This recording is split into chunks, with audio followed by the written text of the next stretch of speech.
My boyfriend refused to marry me because of something he saw on my phone. Oh, well, what did he see? My boyfriend, 31 male, and I, 31 female, went out of town this weekend to celebrate our anniversary. We spent the day doing activities around the city and then went out to dinner. He's not much of a drinker, but since we were celebrating, he decided to have a few drinks. By the way, this comes from Brave Kangaroo 591, and if you want to submit your own stories, go to the r/OKStorytime subreddit. I'm Sophia. And I'm Savannah. And I'm Dakota. And we're here to give good advice goofily, but we don't have all the answers. We only know what we do. So let us know what you would do in the comments. And OP says, when we got back to the hotel, he was definitely wasted, but I still wanted to enjoy the night, so we started watching TV. Out of nowhere, he suddenly said, I went through your phone. Saw that you cheated on your ex-fiancé. I could never marry someone like that. He also kept saying, I've known for a long time. I just never brought it up. If you want to be with me, you need to be honest. I was engaged back in 2014. And apparently, he had gone way back through my phone and found old text messages and photos from that time. I'm a bit of a hoarder when it comes to messages and photos. I just never think to delete them. I have text messages going back to 2012. The thing is, everything he saw was from after my ex and I had already broken up. I tried to explain that, but he wouldn't listen. Genuinely, that's like, I don't know if there is much that you can do to save this. If he already went through your phone all the way back, trying to find something on you. There's already a breach of trust in this relationship. Yeah. And it went on for years. Or a year? He said he's known for, I don't know, a while at least. Yeah, a while. So I would assume maybe years, maybe months, maybe days. Who knows how much a while is. But like he knew and he didn't say anything. Yeah. And he's just like, you did this and now I hate you. I can never marry you. And also the fact that you didn't even cheat. Yeah. He started yelling and calling me awful names like witch and witch. Those are the same names. Like witch and witch. Twice? He kept saying I was a terrible person and that he could never marry someone like me. It got so bad that when he went to the bathroom, I went downstairs and asked hotel security to help me get my things so I could leave safely.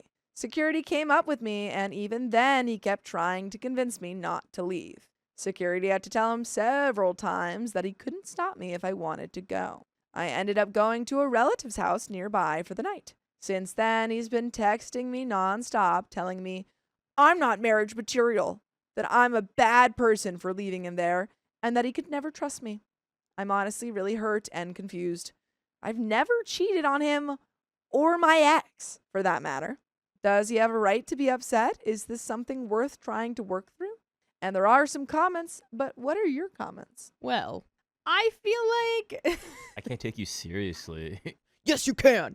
You trying to give me good advice? You can't take women seriously, Yeah. Keon. That's misogynistic. Ha. As you know, I'm one of the ladies. That's messed up. That's what's up. That's what's up. That's misogynistic. That's good. That was good. I'm stealing that. I think he's cheating on you. Yeah. I think all of the comments that are saying that are right. Yeah, I think that he's just finding any reason to be angry. Yeah. Like, I feel like if he really, liked you, he would sit down and have the conversation of being like, okay, this, has bothered me maybe for a Yeah. little while or whatever, and I just wanted to bring this up, whatever. Instead, it's just accuse. I'm gonna make you feel bad for doing something when you didn't even know who I was. And now we're not getting married. Yeah, now you're done. Yeah, I think just the fact that he looked through years of your texts. That's crazy. He was hunting something down, which Yeah. makes me feel like he wanted something to be mad about to distract from whatever bad thing he did. Agreed. Comments. Nah, worries, mate. Honey. Honey. He's the one that's not marriage material. Dump forthwith. Ooh. 2 kids, 3 cats. And thank God he outed himself as a complete jackbutt before you actually did make things government official. No appointment, 7232 says, you said that. I left. Why are you trying to argue with me, giving you what you want? Then stop responding. Snoo Levins suggests that OP should say, it's over. Don't ever contact me again. Then block him on everything. Quiet Walk says, rethink everything. Put it into consideration. Don't marry someone like him. This dude is manipulative and controlling. Sorry that happened to you. OP says, thank you for being kind. I know I need to leave. I just needed to hear it out loud. I wanted to call a friend or family member, but I really don't like getting them involved. I just needed to feel validated in my decision.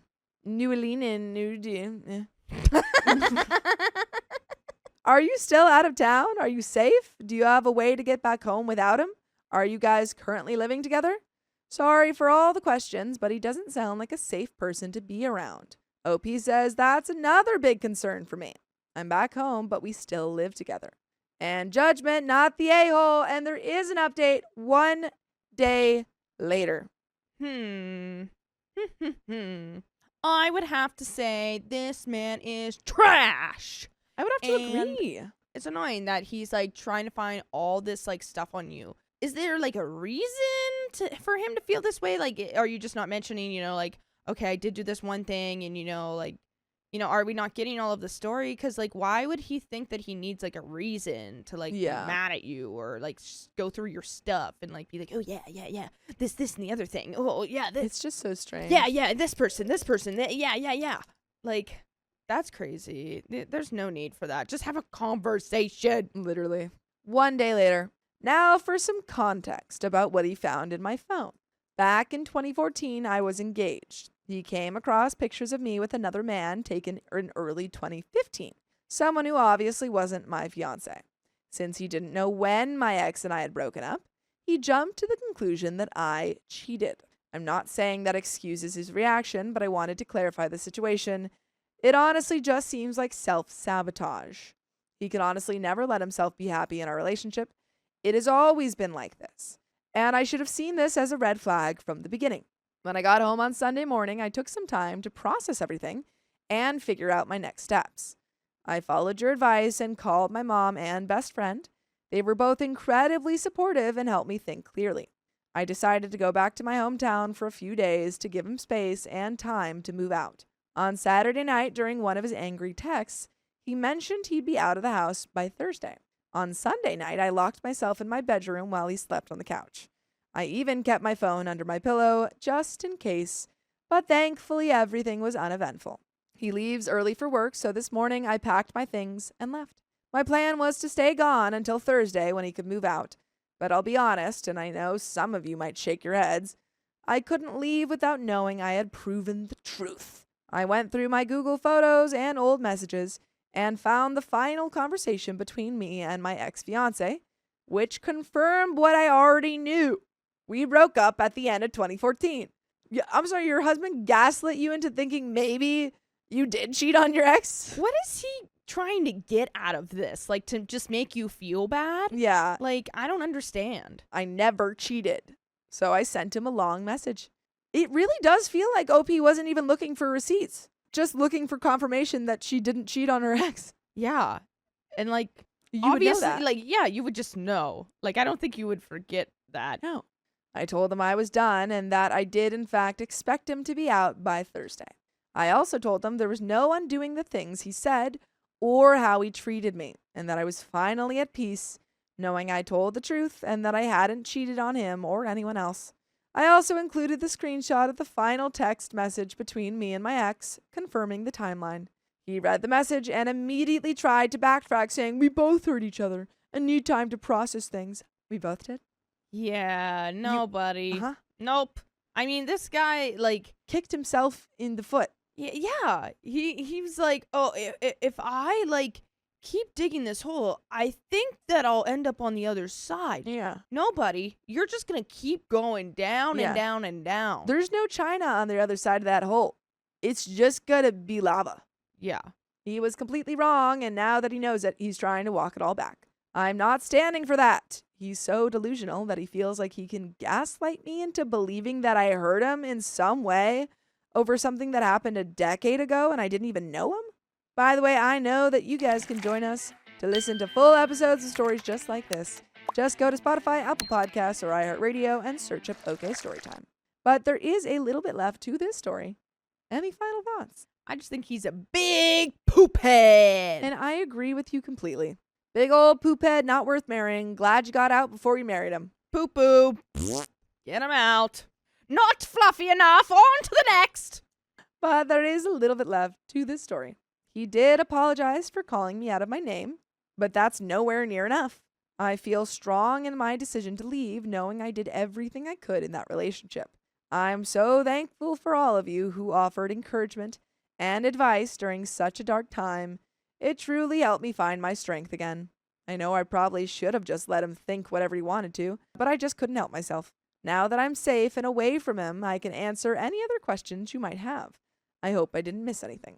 And Jojo Monster says, just make sure you don't end up taking him back out of pity or anything. He's shown his true colors, and he's clearly going to manipulate you to try to come back to him. Stay clear, block him, and move on. OP says, thank you for that. As I sat with myself, I really came to realize that even if his timeline of events were true, that didn't give him a right to disrespect me and call me out of my name. Call me out of my name? Yeah, it's like calling someone like, a witch instead of like your actual name. Like calling them any other name but that. That's when I read a story yesterday like that said that, and I was like, I've never heard that. I've connected the dots here. As you can tell, my brain's working in this fluff. It's really heating up. Hold on, guys. Let me just research. Yeah, I was right. Thank you so much. I'm glad that we have that tool. You're welcome. That's something I will never be able to get past because that's truly how he feels about me. Jojo Monster says, absolutely, it's toxic. There's a way to have a disagreement and argument, but still be respectful to each other about it while expressing yourselves. Keep it in mind for future partners. Shiny Artist says, we both hurt each other. Implies you standing up for yourself is hurting him? What a joke. Don't fall for the crocodile tears or love bombing. I have a strong feeling he will love bomb you, but bad patterns will just repeat themselves. OP says, yep, not excusing any of his behavior from Saturday night.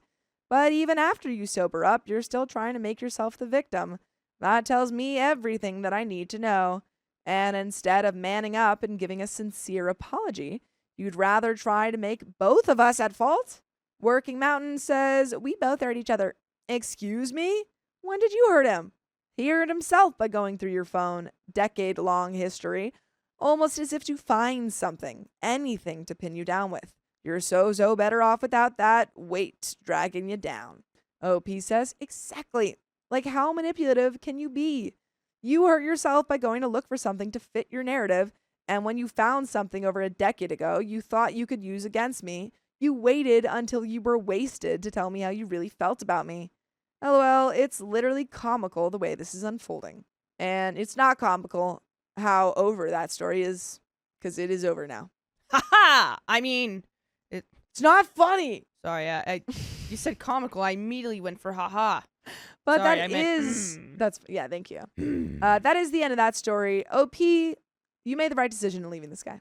Yeah, I agree. I think he's a big flabby piece of poop. I don't like it. And very manipulative, very much only cares about himself.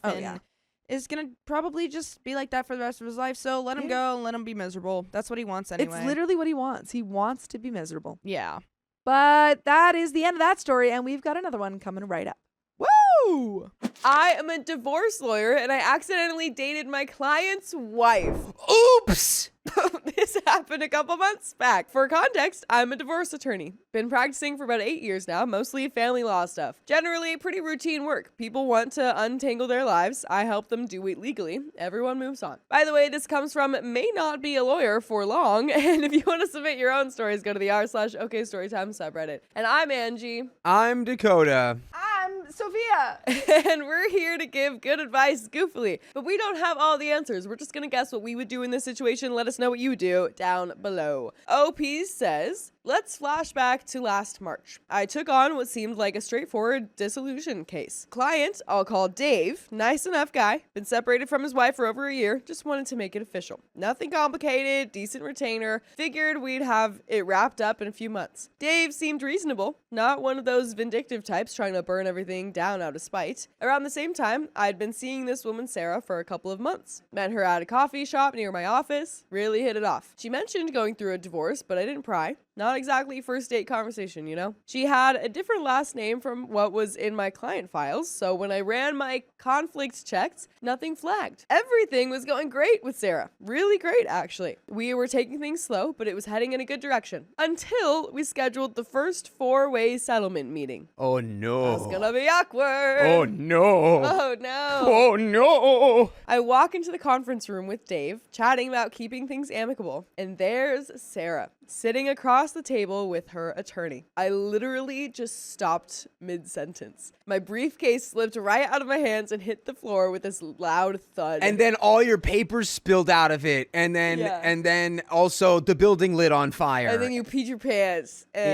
Yeah. And then, yeah. And then a bunch of little 1-inch men ran in and said, and they stole your papers. Yeah. Sarah went completely white. Dave looked back and forth between us for what felt like an eternity, and I could see the exact moment it clicked for him. Are you effing serious right now? He says, not shouting, but definitely not pleased. Sarah started tearing up. Her lawyer looked like he wanted to crawl under the table. I'm standing there feeling like the biggest moron in legal history. I had to immediately excuse myself with Dave. Guy was understandably pissed. Started grilling me. How long had this been going on? Did I know who she was? Was this some kind of setup to screw him over? Oh, come on, guy. Did Yeah. it feel like a setup to screw you over? Yeah, He went pale and dropped his briefcase. clearly shocked. I was so shocked that I went into movie mode. Went into rom-com movie mode, all right? I'm trying to explain that I had been dating his wife for a couple of months without having any clue who she was. He didn't buy it at first. What kind of lawyer doesn't ask basic questions, he keeps saying. I had to pull out my intake notes to prove the name thing, show him how the conflict check works, basically convince an angry client that I am competent rather than malicious. It took about 20 minutes before he finally believed it was just spectacularly bad luck. Even then, he's shaking his head, muttering about how effed up this whole situation is. I explained I'd have to withdraw from his case and help him find new counsel. There's no getting around it. I've got a personal relationship with the opposing party, which makes it impossible for me to represent him properly. By the end, he'd calmed down enough to say, this is the weirdest gosh dang thing that's ever happened to me. Still wasn't happy about starting over with the new lawyer, but he understood why it had to happen. The paperwork was a nightmare. I had to file a motion to withdraw since we were already in litigation, transfer all his files, deal with refunding unused fees. Sarah and I didn't speak for 2 weeks after that meeting. We were both mortified. Her attorney spent forever trying to convince himself that this wasn't some elaborate scheme. Even though nobody intended for this to happen, it was still my screw up. I should have had better procedures to catch conflicts like this. You mess up the conflict check, you deal with the consequences. Dave texted me a few weeks later, but it wasn't friendly. It was more like, hope you realize this completely effed up my timeline, and I can't say I blame him. Well, brother, sometimes it's just the way it is. Yeah, complicated world we live in, isn't it? And just to add insult to injury, my malpractice insurance premium went up when I had to report the conflict. Well, the only solution to this is that you never date anyone ever again. That's you never date anyone. You get a federally mandated wife. Sure. They say this is your wife lottery. You pick a name. She's your wife now. Yep. And don't worry about it. You'll never have a conflict of interest again. Exactly. And there we go. There you go. Problem solved. Problem solved. There are some comments. Put me in charge. Chief Challenge says, I mean, you did waste a lot of his money on whatever time you spent that the new lawyer would have to redo. Did you and Sarah at least continue dating afterwards? OP said Sarah used another name socially that Dave had not disclosed. Her file had her legal name. Our check didn't catch it, and I didn't connect the dots. Her and I's relationship was less emotionally involved, to keep it brief. I've been overworked and dealing with more than a full caseload. Yes, I could have done better at preventing this from happening. This was a major F up. On her end, I don't think she knew, based on her reaction as well, as her being a workaholic too. Pretty much all communication had been directly between me and her counsel. No, her and I did not continue seeing each other for obvious reasons. Also, this is not a bot. I made a throwaway specifically so this would not be traced back to me or my firm. Graypod says, can you explain how you could have done better to keep this from happening? The only thing I could think of is that you would have would have asked her outright if your client was the man she was currently divorcing when she let you know about it. But that would just be weird and not something that anyone would think to ask except as a joke. Another commenter says, if I'm a divorce lawyer and I'm on a date with a woman going through a divorce, I'm 100% going to make sure there's no conflicts, even if it's asking who her lawyer is, to make sure that you can double check on any cases with them. McDonald Douglas says, if I was a divorce lawyer, my conflict of interest forms would include maiden names and aliases. Well, aren't you guys all so smart, man? Yeah, wouldn't that be convenient if you were the crazy. lawyer who had done that? Yeah, this is it. We got an update, but those comments definitely felt like, oh, well, if I would have this, if I was a lawyer, I wouldn't be so stupid. yeah, but it's like you probably wouldn't have thought about that unless you just read this story. Captain Hindsight Yeah, is always right. yeah. But it's just Those too late. So silly comments. Always right when it doesn't matter anymore. Oh my gosh. Okay, this is 2 months later now. So it's been about 7 months. Oh, what? Since the conference room incident. So not 2 months later. Cool. And people have been asking what happened. Short answer, it's been a mess. About 3 weeks after I withdrew from Dave's case, I got called into a meeting with the senior partners. 3 partners, our firm's general counsel, and a rep from our malpractice carrier on the video call. The managing partner slides a folder across the table. Opposing counsel reported a conflict of interest issue to the state bar under Rule 8.3. We've been notified of a disciplinary inquiry. F. Dave's new attorney filed the report. They don't get to decide what happens, they just report potential violations and the bar takes it from there. I have to explain everything. How I met Sarah, how we'd been casually dating for a couple of months, how she used a different name socially, how my conflict check on her legal name didn't flag anything because I never connected the dots. The general counsel is taking notes. Walk me through your conflict check process. I explain the intake procedures, how the system works, how Sarah's legal surname didn't match what she had told me. It sounds worse when I say it out loud. This is a clear model rule 1.7A2 issue. Marital limitation conflict, the general counsel says. You are correct to withdraw under Rule 1.16, but we need to understand how this wasn't caught earlier. The malpractice carrier rep unmutes. We'll need to document this as a circumstance that could lead to a claim. It'll be noted when your policy comes up for renewal. Great. It's like, how did I not know who she was? Because her name is like Cassandra, and she was going by Fiona. You know, what do you want from me? There's a lot of Sarahs in the world. All right. He should have So shown many. me a picture of her, maybe. So many Sarahs. Okay. We didn't know each other. I didn't want to ask about her divorce. From now on, I'll ask my client, show me a picture of your ex-wife so I know I'm not banging her. Yeah, exactly. The firm mandates that I complete an 8-hour CLE on conflicts of interest before taking any new client intakes. They've already registered me for a seminar that Saturday. 8 a.m., of course. I show up at a hotel conference room with about 20 other attorneys. One of the instructors is Patricia, a divorce attorney I've opposed a few times. She definitely knows why I'm there based on the look she gave me. What do you think that look was? Yeah, I think so. That's Patricia. Somebody's back again, I see. Most of the morning is standard material, rules, case law, procedures. Then we get to case studies, and Patricia brings up the In Ray Johnson, a 2019 disciplinary matter. Attorney representing a divorce client starts dating someone, turns out to be the opposing party, discovers it at a settlement conference. Same exact situation as mine from 6 years ago in a different state, and I wanted to sink through the floor. Well, at least you're not alone, bud. At least this isn't the first time this has happened. It ain't the first time, and it won't be the last. No, it will not. It won't be the last, let me tell you. Let me tell you. At lunch, another attorney mentions he heard about something similar happening at a firm in town recently. Ah.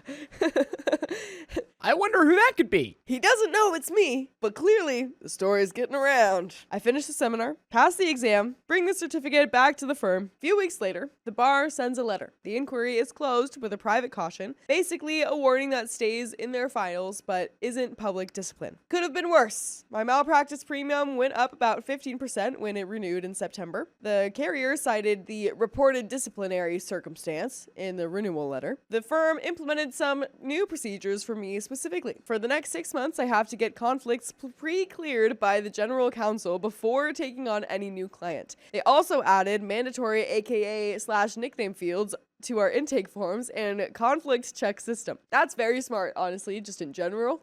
That's very smart. It's Excuse me. smart to check the system. Yeah. The worst part isn't the official stuff, though. It's that people know. Not everyone, but enough. I have been called the coffee shop lawyer twice at bar events. Last month, opposing counsel asked if I had met the other party before with this look on her face. What's the look? Yeah, that's it. That's the look. Have you met the other party before? Yeah. The story's definitely circulating. Some versions have me engaged to Sarah. One has me not finding out until trial. It's becoming one of those cautionary tales people tell each other. By the way, you don't need any caution when listening to full episodes with stories like this one. I got it. We're good. Just go to Spotify, iHeartRadio, Apple Podcasts, or whatever your favorite podcast app is, and search OK Storytime. Or just wander the earth until you find us. Yeah, you'll find us eventually. I haven't dated anyone since March. I deleted the apps. Before I did, I matched with someone who mentioned her divorce, and I immediately asked who her lawyer was. She unmatched pretty quick. Can't really blame her. Dave, if you see this, sorry, man. I'm sorry, I man. really didn't know. Oh, man, I'm sorry, man.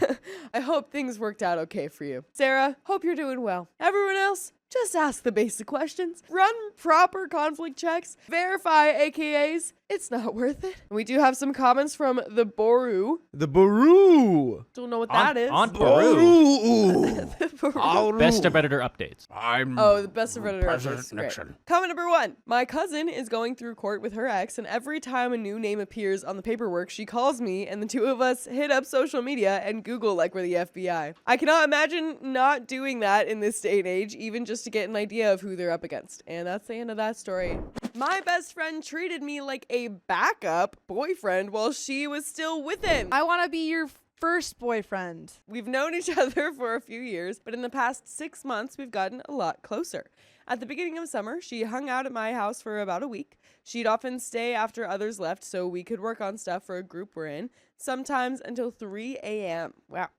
She went abroad for the summer, and we didn't talk much other than a few emails and a Facebook post. By the way, this comes from Not Your Boyfriend 2013, and if you want to submit your own stories, go to the r/OKStorytime subreddit. And I'm Angie. I'm Sophia. I'm Keon. And we're here to give good advice goofily, but we don't have all the answers. We're just going to guess what we would do in this situation. Let us know what you would do down below. So, we went from seeing each other once or twice a week, usually with other people, to seeing each other almost every day. Many times just the two of us.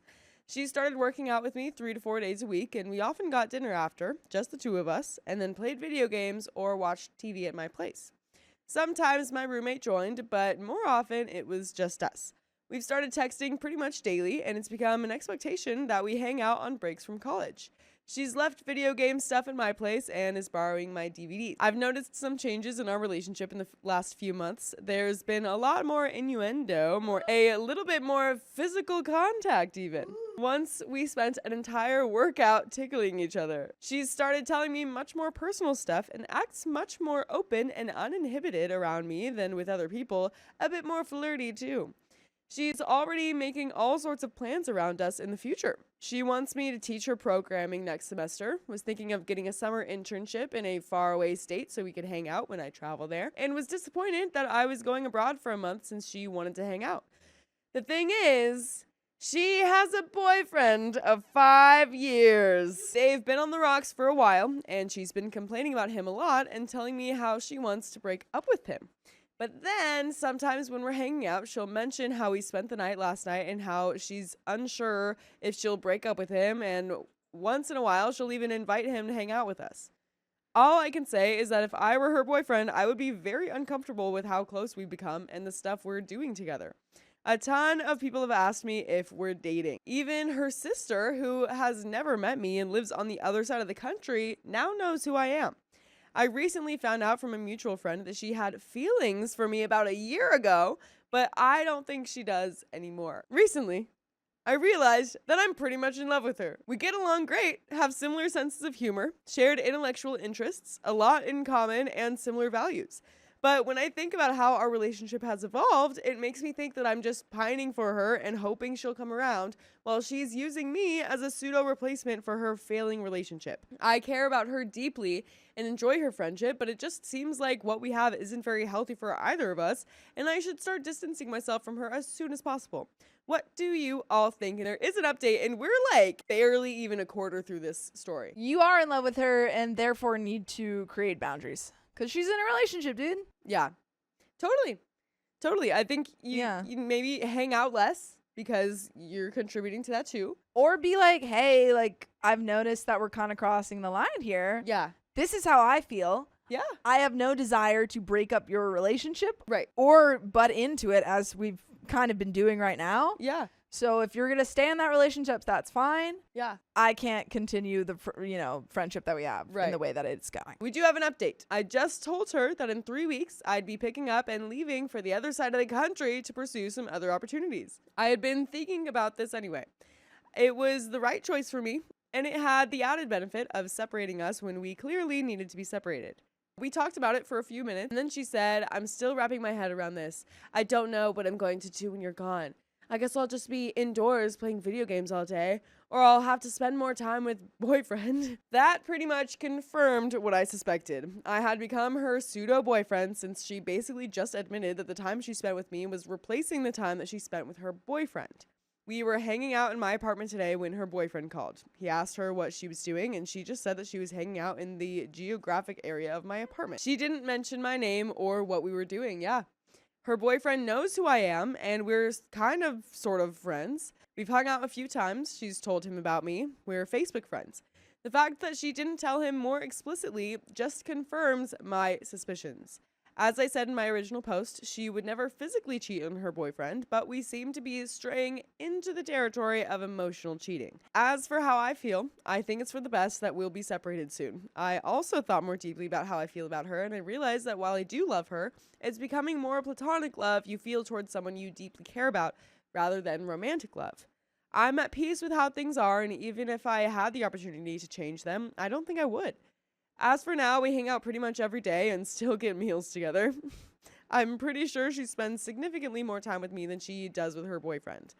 Even though I had planned to distance myself, I've mentally justified spending time with her now, since in 3 weeks, she'll essentially be out of my life forever. And we do have an update of 2 months later. I think that's a little silly goose. I think that's kind of funny. What? That OP is like, yeah, like, I realize I, like, love her and that she definitely likes me and, like, we should be distancing ourselves.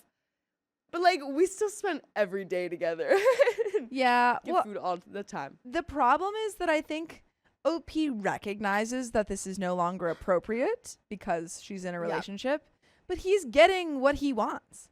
Yeah. And it's really hard to be getting what you want and be like, oh, I've got to put up boundaries. Right. It's like you're eating ice cream and you love ice cream. Yeah. And then someone's like, but you should eat anymore. Right. Like, it's like, I'm lactose intolerant, but, like, it's so, fine. literally, yeah. If you're lactose intolerant. Soon the cup will be empty and I won't have any more ice cream to eat. And it's like, in the short term, sure, you get enjoyed ice cream. Yeah. Some ice cream. But in the long term, you're going to be on the toilet for a while. Right. Because it's like you're separating in 3 weeks, but you could just separate now.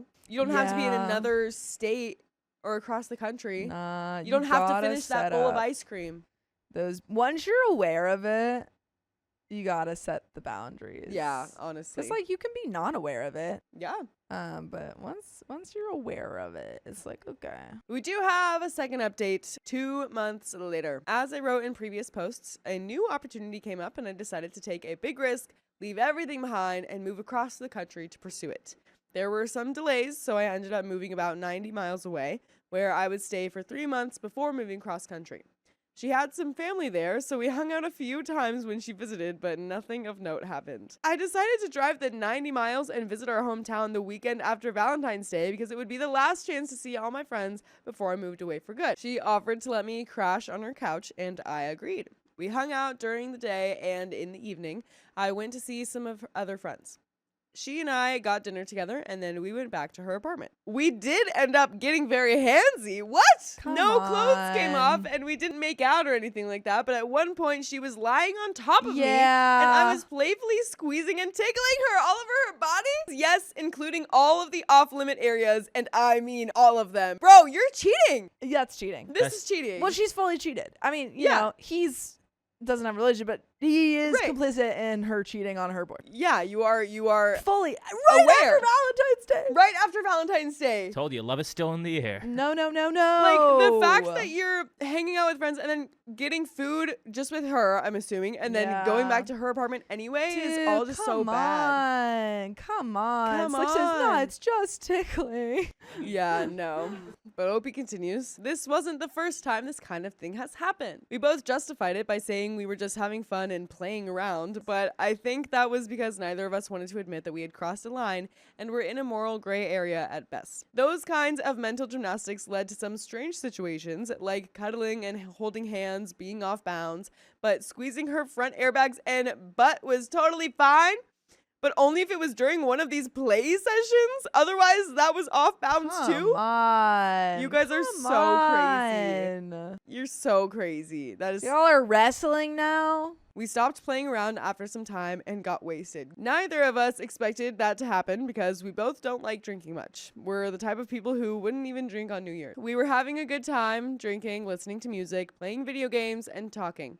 I don't know if it was the booze or the realization that this really was our last time together before I moved, probably both, but she opened up to me in a way that she never had before. We talked about life and politics, and then eventually her boyfriend came up. She said their Valentine's Day wasn't very romantic and that they had spicy sleep that day. Then said that she was no longer spicily attracted to her boyfriend, even though he had gotten more attractive over the years, and that she would often make excuses whenever he tried to initiate spicy sleep. Whenever they did have spicy sleep, she said that she would just lie there and wait for it to be over. She also said her boyfriend thought he was good at spicy sleep, but he really wasn't. As you can expect, I was very surprised she was being this open with me. I asked her why she was still with him, especially since both she and all her friends could see that she wasn't happy. She said that she did love him, but probably just as a friend, and she didn't want to hurt him, and that he was a nice guy. She also felt that she was really needy and insecure, which surprised me because she's one of the least needy girls I've met, and she was afraid that her only choices would be to end up with a D-bag or alone as a crazy cat lady. I told her that I felt she had been spending more time with me to replace her boyfriend because she was unsatisfied with her relationship, and she admitted that that was the case. I admitted that I would have asked her out earlier if she were single, and she said she wished we had met before she met her boyfriend. Come on. You are pissing me off. Yeah, There's such an easy solution. such an Break easy up with solution. your boyfriend. Like if you're afraid of ending up alone with breaking up with your boyfriend. I mean, first of all, even if you didn't have an idea of who else you liked, that's not gonna happen. Breaking up with someone, whether they're good or not, does not mean you're gonna end up alone and not find anyone else. Yeah. But like in this case, you already have someone else on your mind. And people may disagree. that you know likes you. Yeah. And like you might disagree with, or, you know, people probably will argue that like even having someone else that you're interested in is like bad. But Oh, it absolutely is. But like, what are you worried about? Yeah. You know? it's like at the very least, like, you know, first of all, don't like. It's the kind of thing where it's just like, why cheat when you can just break up and then just be with that other person? It's not necessarily the best thing morally because it's like, yeah, you But still you're have already your mind morally open. bad. Yeah, exactly. It's like this could have been less bad. So much less bad. But alas. She then said that she knew me leaving was the right decision for me, but that she was going to be really sad when I left. This isn't something she would normally admit. Even though she had plenty of friends, she liked hanging out with me and my friends the most. She said I had inspired her and that some of the academic and career choices she had made had been influenced by me. Another surprise. We talked about our views on religion, politics, and it turned out that our values were pretty similar on even the most fundamental level. We both agreed that the window of opportunity for the two of us had passed since I was moving away. She said she could never see herself marrying her boyfriend and she didn't want to have his babies, and that the expiration date for the relationship was the day she finished school. I asked, does your boyfriend know? She cut me off and said, about articulating and playing around? No, but he wouldn't really care. I was actually going to ask if he knew I was moving, but her answer was revealing in its own way. We were both pretty tired and wasted by this point, so she went to her room to sleep while I slept on the sofa. I left in the morning. Honestly, I couldn't have expected this to work out any better than it did. It was liberating to finally know how she felt and to tell her how I felt. I mentioned in the last update how my feelings were slowly shifting from romantic to platonic, and I think after this experience, we became closer friends. I've had feelings for her for a long time, but now I have the closure I need, and I'm finally ready to move on. Or so I thought. 2 days after I left her place and got back to mine, she sent a late night text. Boyfriend and I broke up. I was completely taken by surprise. Sure, she had spent the whole weekend and indeed last year complaining about him and how she wanted to break up with him, but she had also just told me how she had just slept with him not 4 days earlier. She decided to come visit me the next weekend since she had a rough week and I would be leaving a few days after. For some reason, I became really uncomfortable with the fact that they broke up. I don't know why. I guess he had always been a constant. They began dating before I even met her. Maybe I felt bad because she was hurt and I didn't want her to be. Maybe I felt bad because the thought of more guys hitting on her made me feel sick. I really don't know. All I did know was that I started to dread her visit and I kind of wished she would text me saying something came up and that she wouldn't be able to make it. Again, it seemed weird that I would think this. Here's a girl who I had or have feelings for, who admitted she had feelings for me, was now single, and was coming over to my place while my roommates were out of town. Come on. It's He's so like- obvious. He's like, I could tickle. No, Yeah. he doesn't want it anymore. Yeah. Because she's single, and all of that before lived as a fantasy inside your head, and now Right. it's reality, and you don't want it. you don't want to commit now. Because you wanted something that was taboo, Yeah. and that was off limits. yeah. And now that she's not off limits, you're like, I'm not interested anymore. Exactly. And maybe now, like, since you're moving to, now you're scared of, like, that. I feel like that would probably be much more commitment to, like, start a long distance relationship or possibly her even moving. He doesn't which want the commitment. He always wanted the Yeah. thrill. Exactly. I had stupid thoughts go through my head, like whether I should kiss her when she came, but I realized I didn't really want to kiss her. Anyway, I decided since this was really our last time together and she had had a really rough week, broke up with her boyfriend, got rejected for a grant she had been gunning after for years, school not going well, that I'd do whatever I could to make sure that she had a good time. Except the plan fell apart almost immediately. We were supposed to get dinner, but she bailed. So instead, we got ice cream after she ate dinner. What? She was supposed to bring the wine, but bailed on that too. When we got back to my place, we were supposed to make salsa and guacamole. I even went out and bought all the ingredients, cleaned the cutting board, bought chips, but it was clear she didn't want to do that either. I even spent a few hours setting up an extra bed for her and cleaning this place up in case she wanted to spend the night. We were supposed to be drinking after all, but that effort went unnoticed.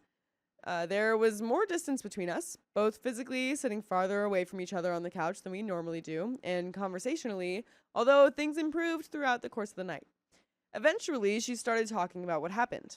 Her boyfriend and she had a fight, and he broke up with her. She begged him not to break up with her, and the next day she was glued to her phone hoping he would call or text her and take her back.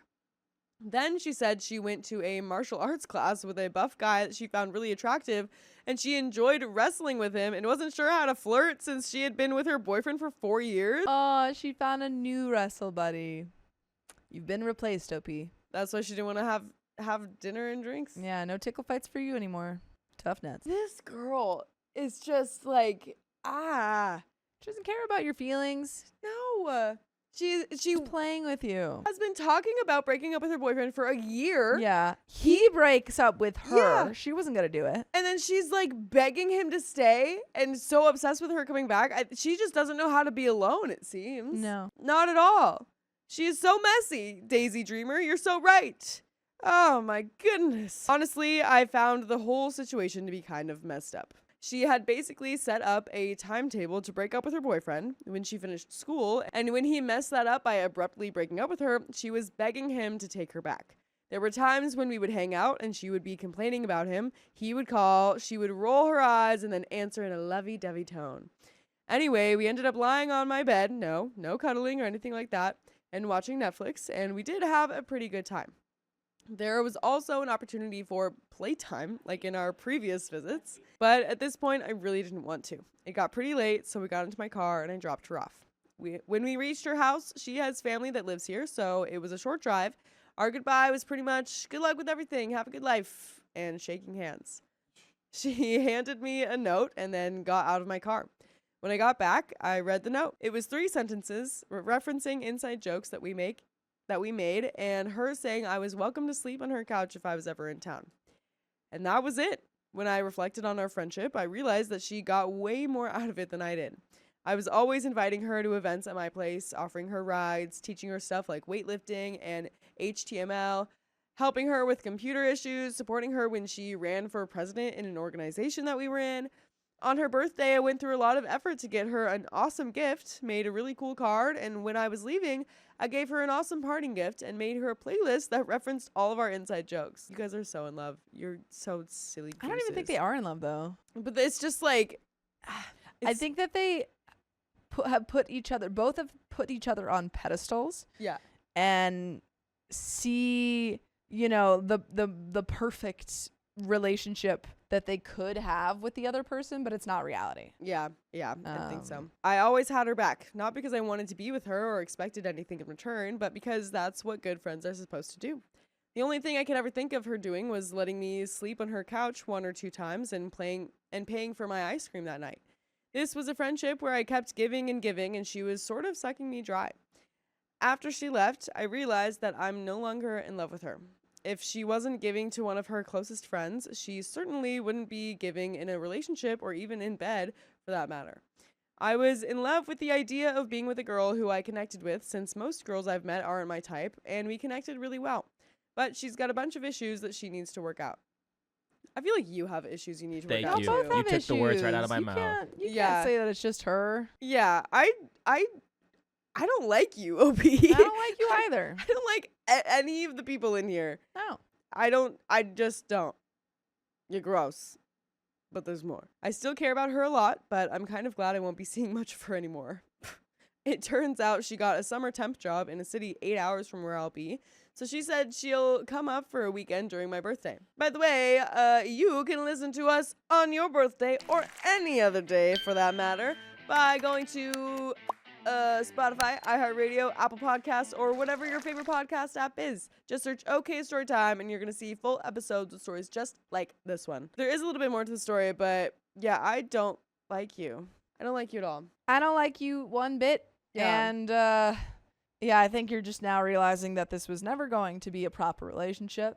You were never actually into her. You were obsessed with the idea of her. Yeah. And that's that. You're moving on. You're going to hopefully figure some things out. Yeah. Like, I feel like this just wasn't love. This was like Fantasy. some sort of exaggerated, like, friends with benefits type thing. You know? And it's just, Yeah, friends with tickling benefits. Yeah. That's what you wanted. And the thought of it actually becoming something, you realize that's not what you want. And yeah, I feel like that's a very important thing to reflect on and to keep in mind when you're feeling other similar things in the future for other people. Agreed. Recognize it's not real feelings. Yeah. But there is a little bit more. We have a lot of fun together, and I'm sure I'll be happy to see her then, but even if I weren't moving, I wouldn't let this weird relationship continue. One where we are closer than regular friends, see playtimes, but not close enough to be boyfriend and girlfriend, or even friends with benefits. I think I still love her, but only as a friend and well-wisher who hopes she figures things out and ends up happy because it's clear she isn't happy right now. I like to view successes as good times and failures as learning experience, and I certainly learned a lot from this. She was the first girl I ever had deep feelings for, and because of this, I'll be able to handle similar situations much better in the future. I wouldn't change much even if I could because mistakes are the way we grow as people. Tomorrow, I board a plane to go to a new city and start building my new life. Here's to success in love, work, and life. And we do have some comments. The first comment is just 2 exhausting people. Yep. Yeah. Oh my goodness. Indeed. But OP doesn't respond to the other comments. I think they agree with us and how wild this story was. You guys are a bunch of farters. Yeah, a bunch of farters. Stinky, stinky people. Stinky, stinky. My boyfriend flirted with other women but still asked to live with me? Oh, no. He can go live with the other women. For context, my boyfriend used to be a streamer and uses Snapchat Plus regularly.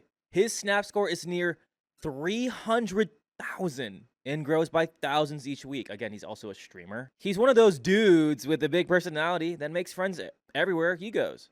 Apparently, especially in the past. He's always asked people for their socials when he met them. By the way, this comes from user ImportantCustard76. And if you want to submit your own stories, go to the r/OKStorytime subreddit. I'm Keon. I'm Carly.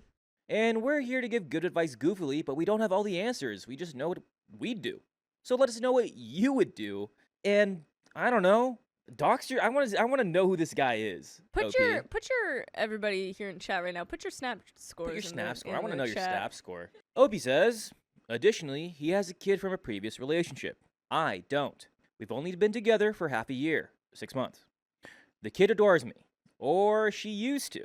I used to go to all of her games with her grandma and him and spend 2 days out of the week and every other weekend with the three of us. She loved to cuddle, watch movies, make art, and play. She's 8. Because of his living situation, which isn't ideal, and because I have my own home, we've been in talks about him and his daughter moving in with me. He has 50% custody. Also, for context, he moved very quickly in the relationship, even though I told him I wanted to take it slow. He introduced me to his whole family and friends within the first few weeks. He introduced me to his daughter after just 1 month. He asked me to move in with him after only 2 months. Well, about 4 months into the relationship, he opened a snap from his daughter, and once it was done playing, the screen showed his messages on there. Dozens and dozens of messages to other women. He had unread picture snaps from women he maintained 190-day streaks with. I called him out, and he told me these are contacts from streaming, old friends, other moms, or his daughter's friends. He displayed other lustful behavior and decided to look at his phone in the morning. He had previously given me his passcode and told me I can look at it anytime. I opened the snaps from these women, who he was clearly exchanging pictures with for the entirety of our relationship. Some were of food and random things. Others showed the women sending dozens of selfies and images of themselves in bikinis. Beyond Snapchat, he was also constantly following and liking pages of not only Instagram baddies, but also local baddies. I felt extremely betrayed and like a fool. I felt so played. Here he was, looking me in the eye and acting like the most in-love man on this planet, yet every time he left the room, he was exchanging pictures with other women. I scrolled through the Snapchat history and had to scroll pretty far just to see 1 week's history because of the sheer amount of snaps he was sending other women. He explained that he didn't know this bothered me, that he has been this way in every relationship, claiming the snaps are completely innocent. One of the women's names is Nikki. He claimed that she's a cousin of a friend. He said he would fix the situation and do whatever it takes to make sure I feel safe and secure in the relationship. Later that same day, we went to a backyard party. A text from Nikki popped up on his phone. A few weeks go by. His phone is blowing up one morning. Guess what they are? They're Snapchat notifications. I opened his Snapchat. The entire time he claimed he had stopped, he had not. He had simply removed the streaks with these women, but continued snapping with them. I called him out again, and he said he thought the trouble was the streaks, and he removed the streaks. I asked him to stop acting like he's dumb. He knows the issue was the snaps themselves. To be fair, he did eventually stop snapping these women. However, by then, my trust was already gone. Yeah. A few months go by. It is really starting to hit me hard that he's extremely friendly with the females in his life. He will stop women in their tracks to compliment their outfits while standing right next to me. He's very touchy-feely when he talks to other women and has a wandering eye. He ends up going to a wedding alone because he did not get a +1 and asked me to pick him up. For the first time ever, he dressed up fancy and couldn't stop checking himself out in the mirror. I mean, if you're feeling yourself, you're feeling yourself. Right. This could be just the first time that she's seen him get ready for an event. yeah. But still, given what she knows and that she's not invited, it's tough. There were deodorant stains on the shoulder of his jacket when I picked him up. All of the men wore long sleeves. He had a lot of fun at that wedding. Claimed he didn't even dance with anyone. Well, I got a really weird gut feeling after that. He started changing our routine. Instead of coming back to my place after work and before practice, he began going to bars with the boys first, then heading to practice. Who does that? You went to the bar before you're going to Yeah, practice? that's That's the weirdest behavior. Yeah, that doesn't make any sense. That's reversed. He also told me his kid wants me to come to her competitions, but not the Saturday games anymore. Her mom is the coach. My boyfriend goes to all of those games. He also stopped inviting me over during the weekdays when he had her. We would meet up for dinner during some of those days, and she seemed happy and her usual self to see me, but barely saw her anymore due to no longer being invited to those games and the way he no longer invited me for weekday movie nights when he has her. I was prepared to date someone with a child. What I wasn't prepared for was the fact that his baby mama is the coach of the kids' team, and that he'd be spending so much time with her when I'm not around. Apparently, he left her because she was exchanging pictures with another man. He considered it cheating. Ironic, isn't it? Yeah. She also has a habit of texting him very late at night and blowing up his phone when he's in bed next to me. The texts are about his daughter, but they're the type of informational things that can definitely wait until the morning. Sometimes she'll be texting him at 1 a.m., 2 a.m., all the way into the morning. She'll also call him when he's with me and rant about their daughter for an hour at a time. She even called during my birthday dinner when she knew where he was. He started telling me that she's finally acting nice, and it's surprising to him how nice she's been, or how nice she's being. Gee, I wonder why. Well, last night I got a really weird gut feeling. I ended up looking at his phone. He was next to me when I did it. Everything was deleted and squeaky clean. No search history on Instagram. No suspicious messages. No questionable snaps. I could tell he had been cleaning up. He always deletes the notifications on his lock screen when I leave the room. That really made me look closer.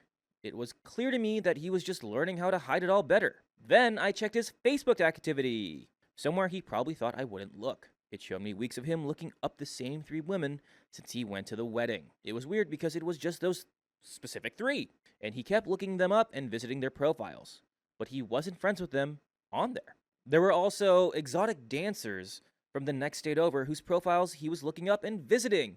OP, break it off. What are we doing? He claimed the 3 women are the girlfriends of friends he is no longer allowed to be in contact with because these girlfriends don't like him. So we're looking them up? What stupid excuse is that? OP, I know that sometimes it's hard to see things, but come on. And he misses his friends and wants to see what they're up to.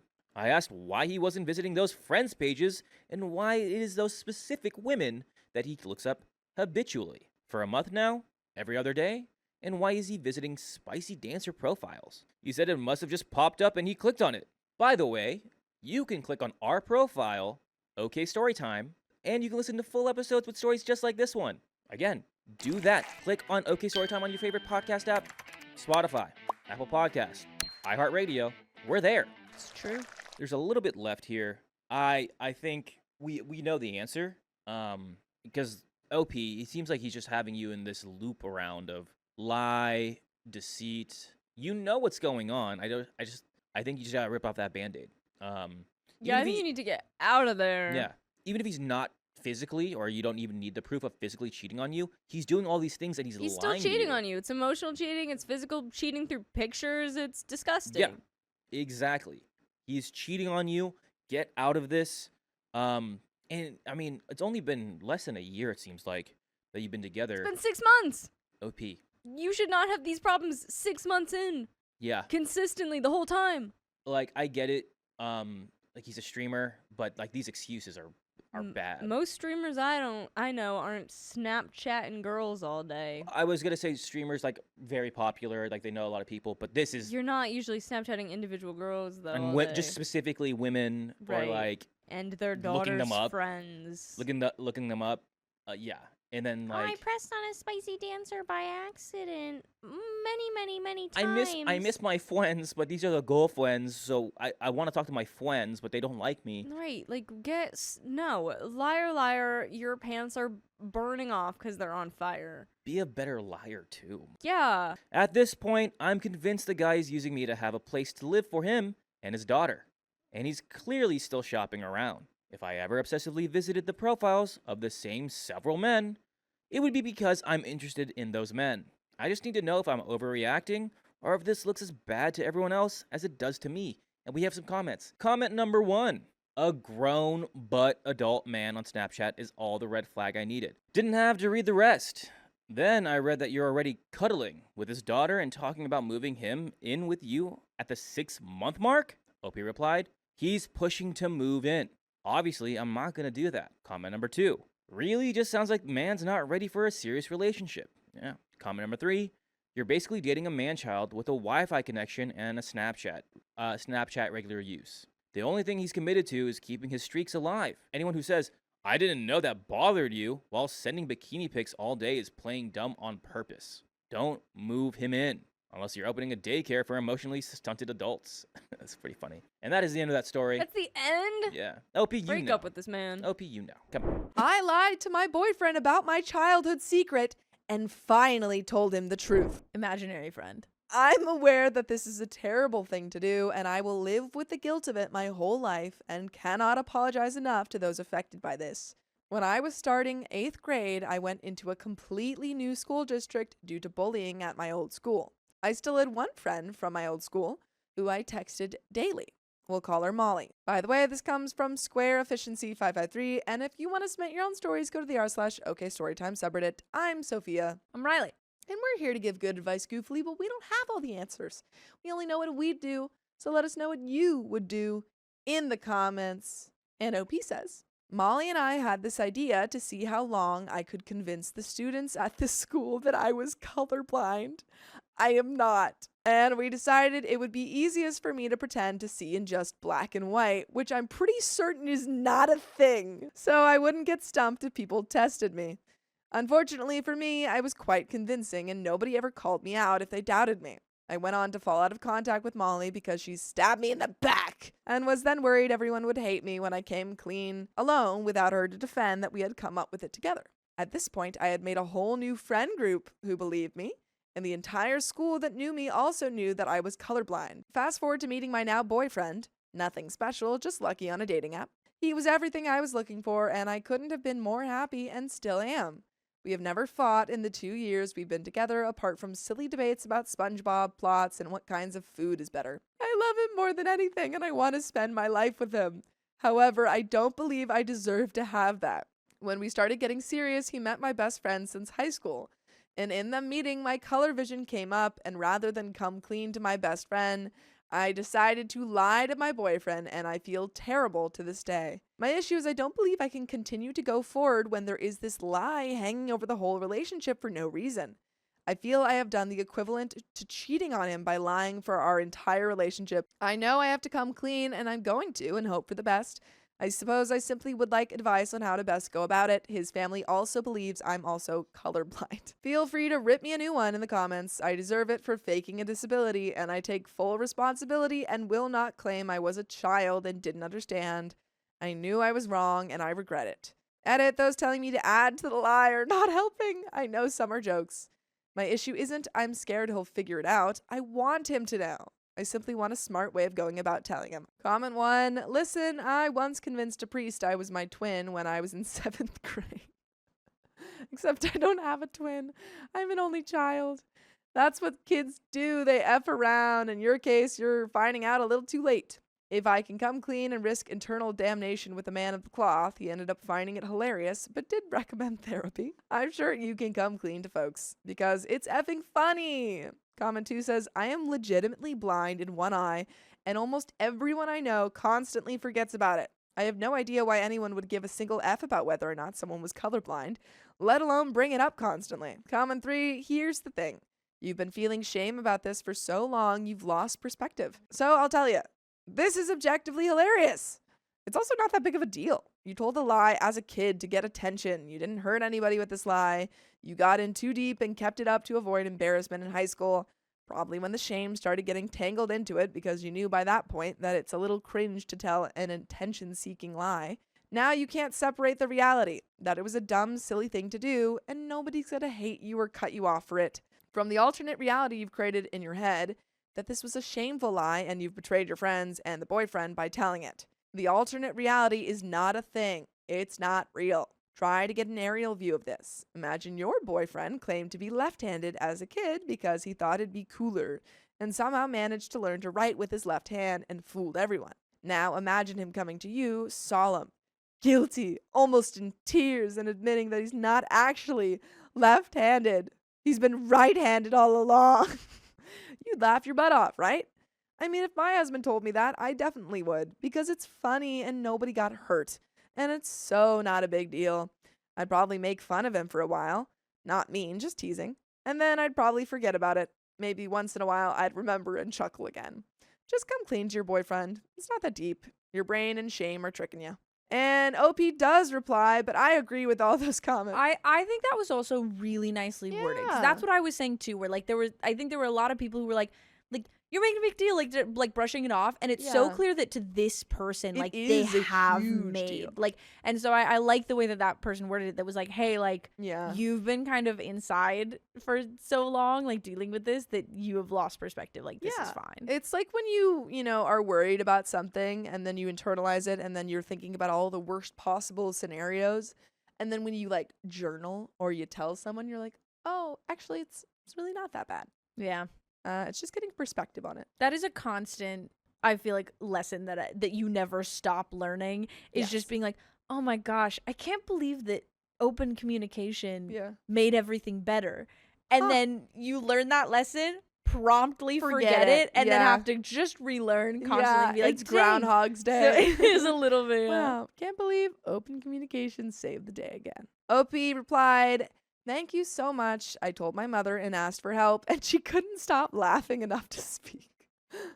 I guess it's not that bad, but my shame is that it's a disability I faked and in a way was making fun of those who genuinely suffer with it.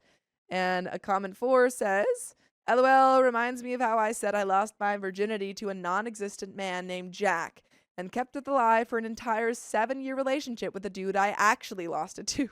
I don't know. Tell him you have to tell him something and it's really bad. Just keep alluding to how terrible it is so that he thinks you slept with his dad or drowned a litter of puppies for fun.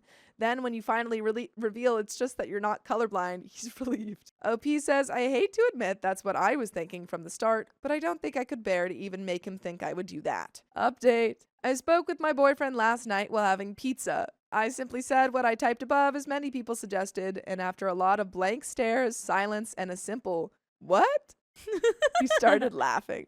I was laughing nervously, and I was still unsure if he was going to get up and leave my house, but wanted to laugh at me first. Dramatic, I know, but that's me. He calmed me down because he's a saint and told me I'm stupid, and that was weird, and he's still slightly shocked, but ultimately he didn't care.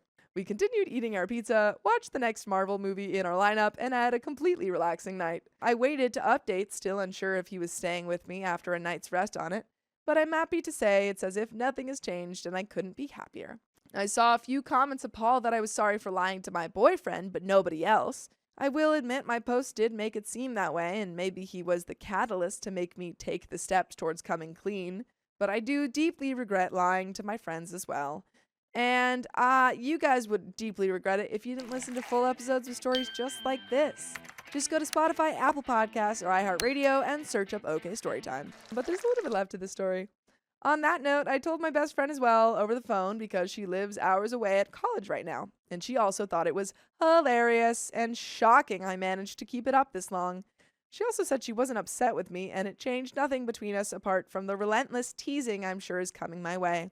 I haven't told my boyfriend's family yet, as I want him and I to decide together how to go about it. Because he obviously knows them better than me, although I have already come to love them as my own family. And that's the end of that story, folks. My boyfriend has been collecting rent money for me for a house we should be living for free. He should have been collecting kisses from you. I've, 24 female, been living with my boyfriend, 28 male, for a year. I'm a graduate student, so I have a very minimal income, and I'm very upset about this, but my boyfriend says he was trying to do something nice. My boyfriend and I moved in together to a house that he found. He arranged all the landlord stuff and told me to send $1,000 a month to the landlord's bank account. This is a very normal rent for our area, but I could have probably spent less if I'd lived in an apartment. By the way, this comes from Boyfriend Throwaway 137. And if you want to submit your own stories, go to the r/OKStorytime subreddit. I'm Sophia. I'm Dakota. I'm Keon. And we're here to give good advice goofily, but we don't have all the answers. We only know what we'd do. So let us know what you would do in the comments. And OP says, I have been doing so for the last year,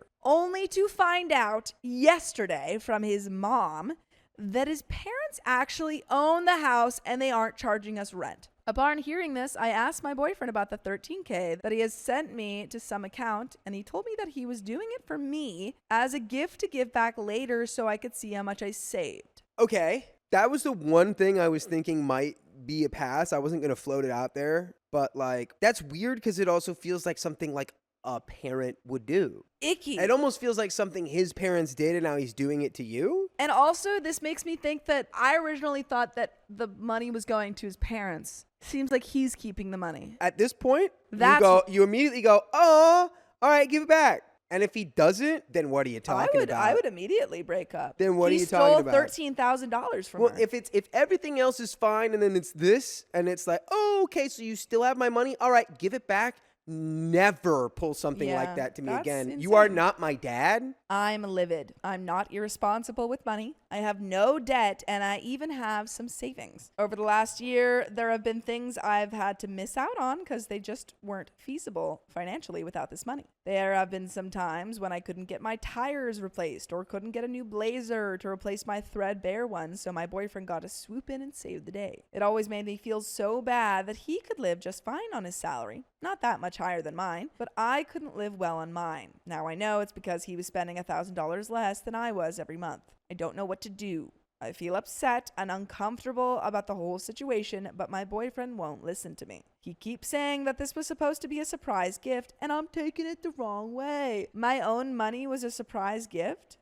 I mean, again, it's like this isn't an out of the ordinary thing to do for like the power dynamic of like a parent and child. Yeah. It really makes me feel like this is exactly what his parents did with Probably. him living at the house. Yeah, they were like, And oh, he's we like, saved all the "Oh, money. I'll do the same thing for her. But it's like, that's weird gross. for you to do. You did that for over a year too? I don't know what to think. Am I overreacting? No. Added to clarify that his parents didn't seem to know anything about this and were under the impression that neither of us were paying rent. Yeah, that's weird. Your boyfriend is totally out of line. Relevant comments are XIII says, you aren't overreacting. He broke your trust and doesn't really respect you if it's true. Well, okay, I think the key here is if he just immediately gives you that money. Maybe. Because And also apologizes and different- says, I'm so sorry. That was completely out of line. yeah. I'd ask for the money back now. How do you know he even still has it, really? This would be a relationship ending in my book. He's treating you like a child, not a partner. OP says, I asked for it yesterday and he got very angry. He said that if he gives it back while I'm mad, I'll leave him. It's over. And that I owe him anyway for the times he supported me financially. Give me my money, dude. I Give me my know money. I should pay him back some of it, but I certainly don't owe him $13K. More like 1. Ginger Lorax. Ooh, no, honey. There are so many issues here. First of all, what the F are you doing just trusting your boyfriend to handle your entire living situation? You didn't ever ask to see or sign a lease? You didn't ask to know the total rent or ever want to meet the landlord yourself? Well, it was just supposed to be his parents. Yeah. You have boundary and independence issues out the wing. That being said, your boyfriend literally stole your money and lied to you. He's manipulative and psycho. Immediately ask for your money back, move out, and break up with him. OP says, I signed a lease and was told that the total rent was $2K a month. I didn't sit down and read every single term because I trusted my boyfriend. Is that not like a Yeah, if you signed like a a lease. crime? You Yeah. like he made like a fraudulent document Yeah, that would be a crime. or something? I don't know. Like That would be a that's crime. crazy. There is an update, but yeah, get that money back and dump him. Yeah. Immediately at this point, he had one shot and it's Mhm. over. Can I sue my boyfriend for fake rent that he took from me? Probably. Look, She you lied probably to you? could, but go to his parent. Yeah, start there. That's your way faster, easier avenue of getting this sorted. My boyfriend and I moved into a house together a year ago. My boyfriend told me to deposit $1K a month for rent into an account for our landlord. Turns out his parents own the house and they haven't been charging either of us rent. Turns out he's been saving this money to give me as a gift later. I've seen a bank statement. He will not give me the money right now because he says I'll take it and leave him. During the last year, my boyfriend has helped me out a couple times financially, and he says he can just keep all the money, although he's probably spent about $1K on me, not the full $13K. That's your money he probably spent. Yeah. I know I probably effed up by sending the money directly into the account. Is there a way to legally get that money back? Yes, I'm sure there is, but again, just go to his parents. Yeah. Marzi D says, did you sign a lease of any sort? If not, your boyfriend was charging you $1,000 per month in rent. Doesn't matter if he was not being charged rent himself. Shouldn't this post say ex-boyfriend? OP says, the lease doesn't say anything about rent. I looked back at it and it basically said that we won't trash the house or move other people in. His parents didn't know anything about this, as far as I know. It's their house, not my soon-to-be ex-boyfriend's. If it's their house, then talk to them. Aristoteles says, so there was a lease and you have it in writing? And it says the apartment is being rented to both of you rent-free and you and your boyfriend both signed it? OP says the lease just says nothing about paying rent. His mom is the owner of the house, and I have a message from her that says she wasn't being paid rent and that neither of us was being charged. Alzabostu says he extorted you, get the F out. His reasoning is a lie to obfuscate what he actually did. Well, I think Caitlin had a good idea, which is that he was probably doing this so you'd have to be more financially dependent on him so he could be like a quote-unquote provider. Yeah. Well, he literally won't give you the money back because he thinks that if he gives it to you, you'll leave him. Which is exactly what you should do if he's... As soon as you extort the money that is mine from me... Yeah, we're done. All you had to do was give it back and there was maybe a shot. But now clearly you're just a little dirty scoundrel. The fact that he's like, if I give it back to you, you're going to leave me, right? And you know what you say, OP? No. Yeah, not until you give it back to me, then I'll leave you. Yeah, no, I wouldn't. I'm not mad at you. That's like such a sweet gift. Give me the money back. Honestly, if it was me, I'd be like, yeah, I might not have until you just said that. So now I will. Yeah. And if you don't give it back, I'm going to sue you. And I'm going to come after you for more damages because of all this like emotional distress and extortion. And I want you to have a criminal record. Yeah.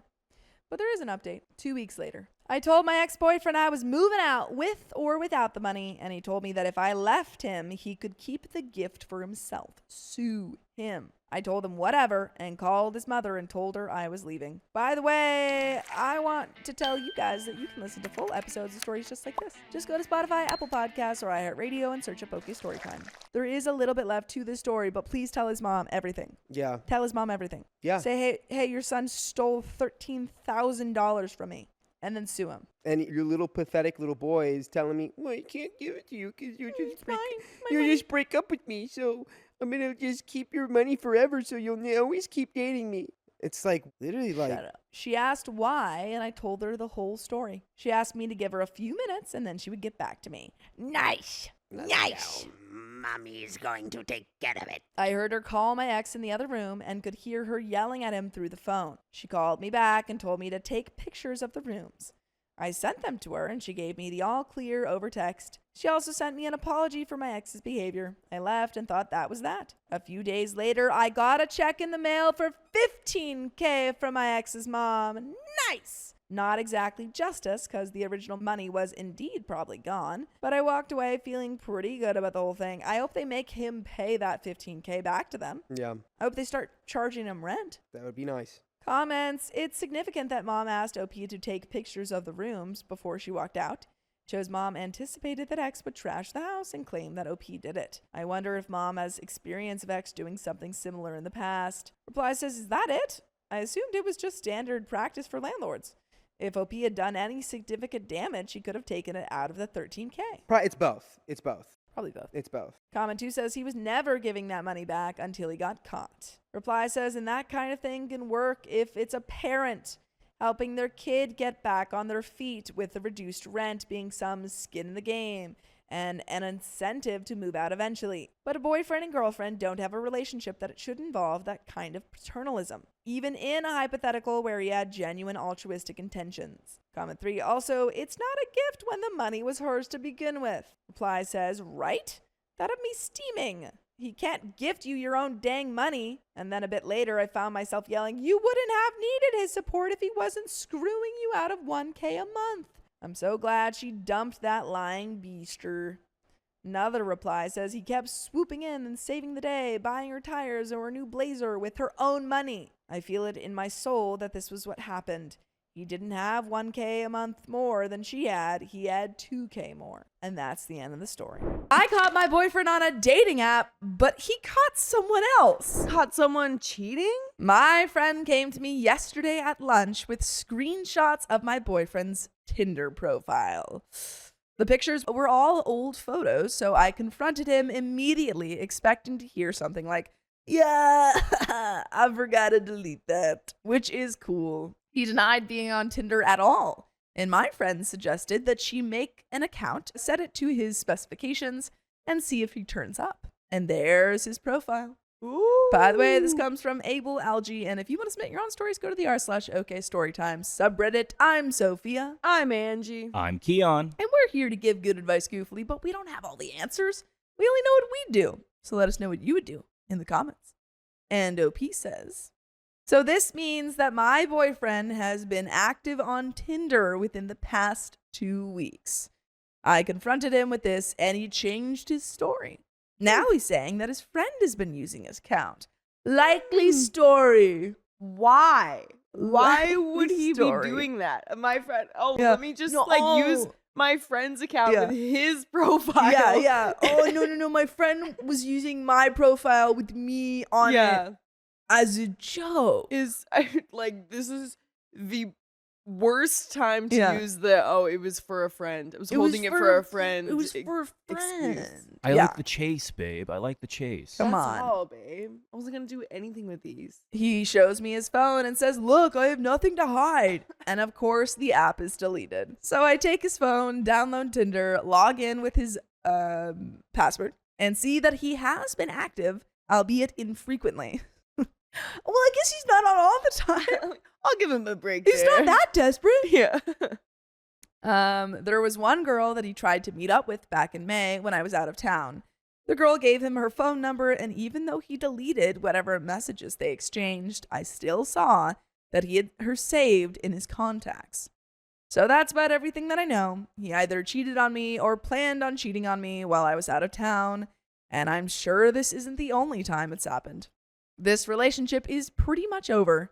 He's swearing up and down that it's not true. Not He left to doesn't the right? use Tinder. What? Not left to the right?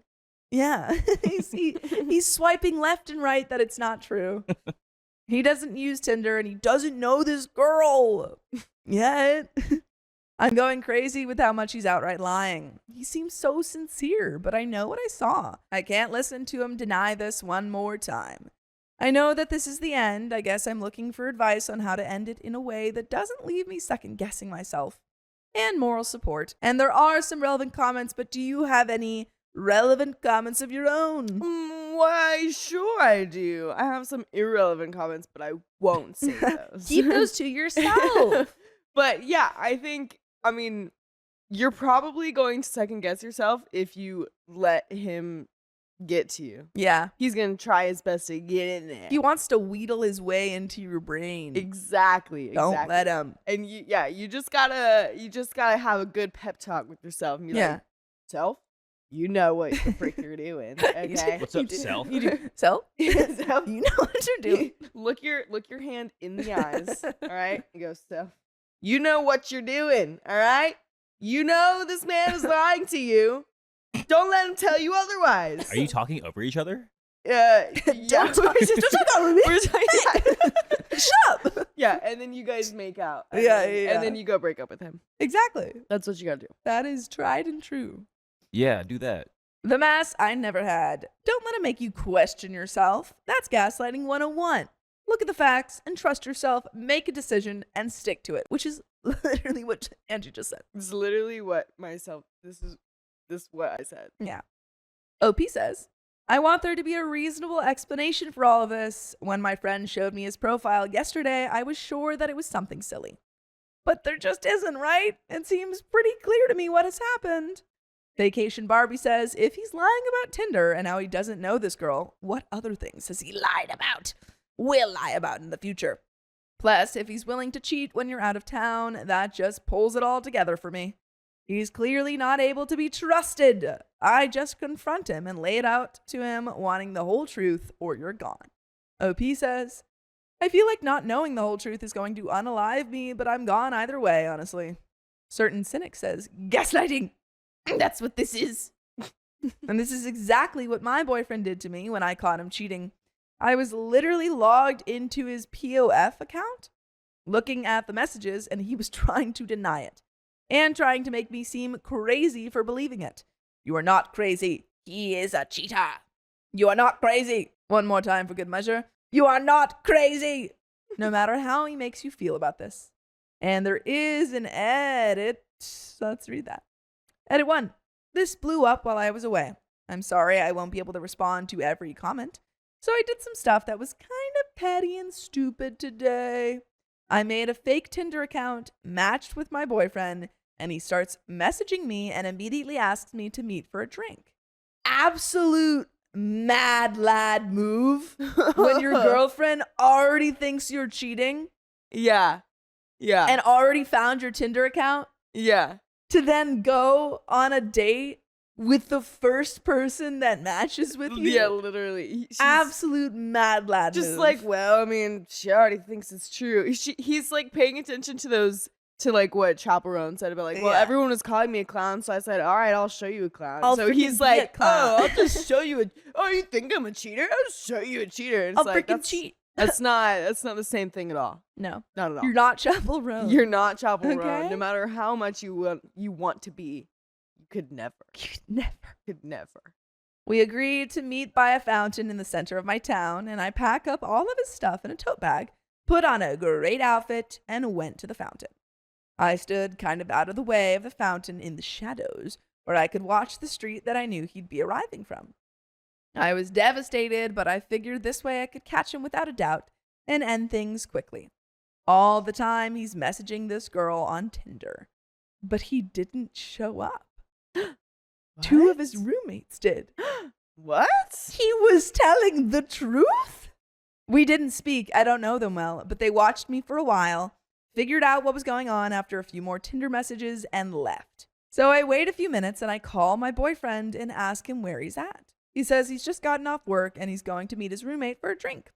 I confront him with a fake Tinder profile and he's dumbstruck and furious with his roommate, who he swears up and down is behind all of this, unless your boyfriend is trying to trick you. They're in on it. And they're all in on it. He's like, okay, well, Yeah. I know that unless he's like a genius. I'm at home now, just emotionally exhausted and confused. Whatever is going on with his roommates is super sketchy and creepy. Advice, please. And there is an edit. Let's read it. Let's do it. Thank you all so much for your advice and support. A few things that I think are important. Up until this point, my boyfriend and I had a great relationship. Really, no red flags anywhere. If I had already been suspicious that he was cheating, this would be a much easier break for me. The most recent message on his Tinder account when I checked it yesterday was sent to a girl he had matched with before we met. It said, "Would you want to meet up with my friend?" Okay. Okay. My boyfriend is the kind of person whose iPhone passcode is 0000. Your boyfriend's an idiot. Okay. There's no way he's a mastermind to like Yeah. make this elaborate I don't think he's plan. smart enough for this. There's no way he's smart enough. I if his don't think password's he's smart out, enough for this. No way. I wouldn't be surprised if his roommates did know all of his passwords. So his Tinder account is still matched with my fake profile. To me, that indicates that he probably isn't the person operating the Tinder profile. If it were him, wouldn't he have blocked the fake profile immediately? A lot of people have said that he probably sent his roommates to check things out for him. I can't write that off entirely, but my gut says that isn't true. I just don't think it's very likely. When it comes to his roommates, I'm very concerned that they have been using his profile to trick women into meeting with them. Well, that's like absolutely true. The fact that his profile hasn't been deleted makes me worry that my boyfriend is in on this. So that's about where I am at right now. I'm worried that all of them are working together to, at best, scam women, at worst, hurt them. And my boyfriend is at least passively involved. Either way, I feel some responsibility to do a little more digging. Some comments. Ajay says, "You have all the info you need. He still has this girl in his contacts." Does he? Did they say specifically that it was in? I thought it was just through the app. I thought it was too. I think this is new information. And tried or did meet up with her as soon as you were out of town. Who cares if he actually cheated or not? Think about how crappy of a person you have to be to pull this stunt. Then lie about it, claiming his friend was using his Tinder with his information and pictures. That's one of the dumbest things I've read on this sub. OP says, "After what happened tonight, I think I just need to get out as fast as possible. It was seriously weird that two of his roommates showed up." OP replied to a deleted comment, "I feel so creeped out by the fact that it was two of them. If it was just his one roommate, that would have been easier to handle. but both of them showed up. Yeah, It dude. makes me worry that they didn't have good intentions for this fake Tinder girl. Yeah, dude. I don't think that's it what was I'm- even possible to have good No. intentions here. I think we've just, discovered crime. Yeah. We've we've discovered criminals here. I mean, at the very least, they catfish someone. Yeah. At the very worst, Yeah. there's two guys meeting up with a girl that doesn't know who they are. Yeah. Because one of the possible Yeah. scenarios that it seemed like he was leaning towards is like, oh, they knew that you were trying to scam me and, Yes. and trick me, so they So they- went after. But that doesn't work because when you they catfish saw them. well, but when they saw her, they got awkward and left. They didn't Yeah. confront her, which Exactly. they would have if that was the truth. True. Starving Muse says the edit still doesn't change the fact he was talking to another woman and planned on meeting her and still had her number saved in his contacts.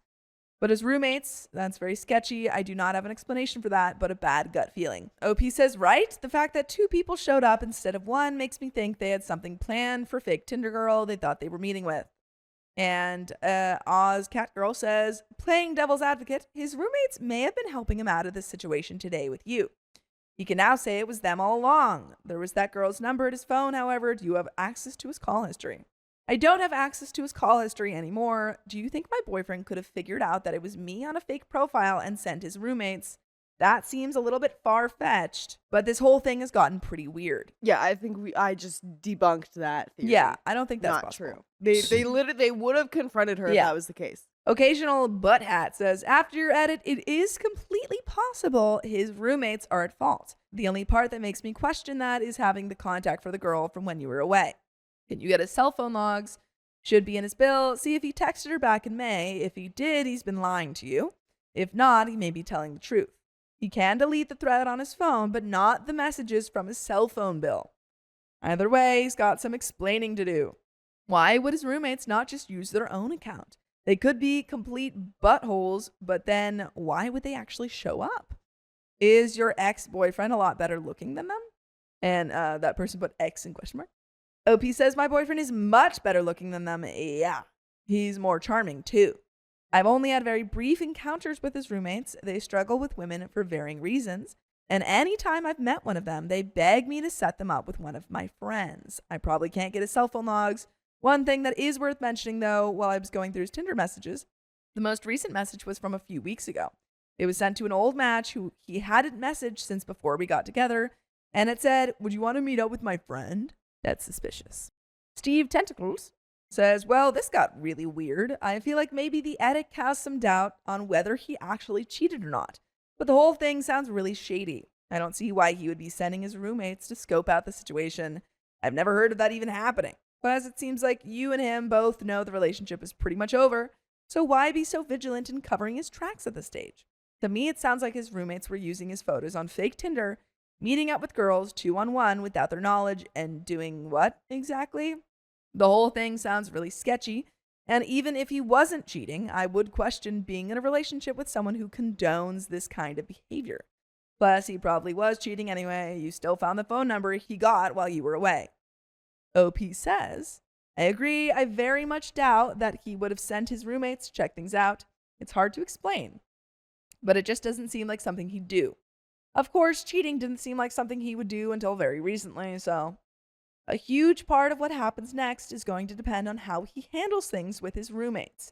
Seems like if he was really bothered by this, he would have stopped them already by changing his passwords or deleting his account, and as of this morning, the account is still up. How? Does he just not know how to delete accounts?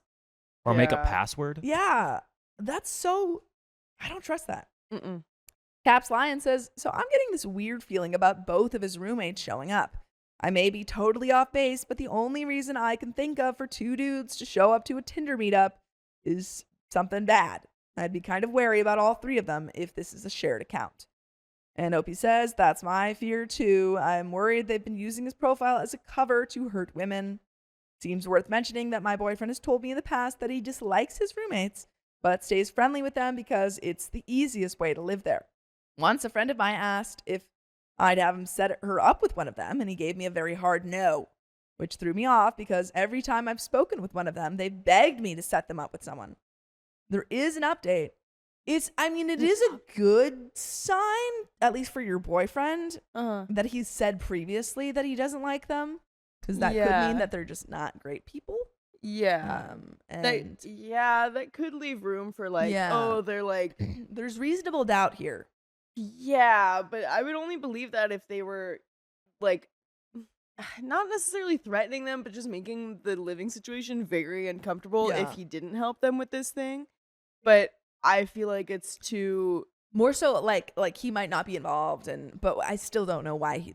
yeah. It's confusing because What it's like I- yeah. yeah. What were you saying? What I'm curious about is so OP is, seeing the messages. So Yeah. she knows how active he is. Yeah. If they are taking his phone, I want to pay attention to when he's responding, because if Yeah. it's like often and throughout the day, or if it's like at one time per day when he's like busy or something like that, then it's like, okay, well, if it's often and he's definitely at work, they're definitely not with him, then it's him talking. Yeah. Well, she already said that it seemed like he wasn't doing it a lot.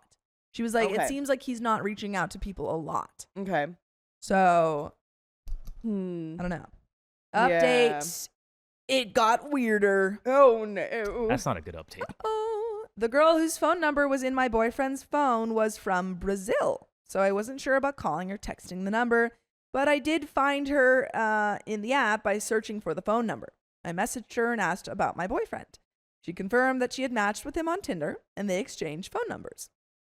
The phone number she has is my boyfriend's correct number. But she never met up with them because when they exchanged more selfies, the man in the photos was clearly not my boyfriend. Okay. So what could have happened here yeah. is they take boyfriend's phone, Yeah. they message her on the phone, Uh-huh. and then delete the messages so that he doesn't see them. Okay. Okay. This That's is possible. in his defense.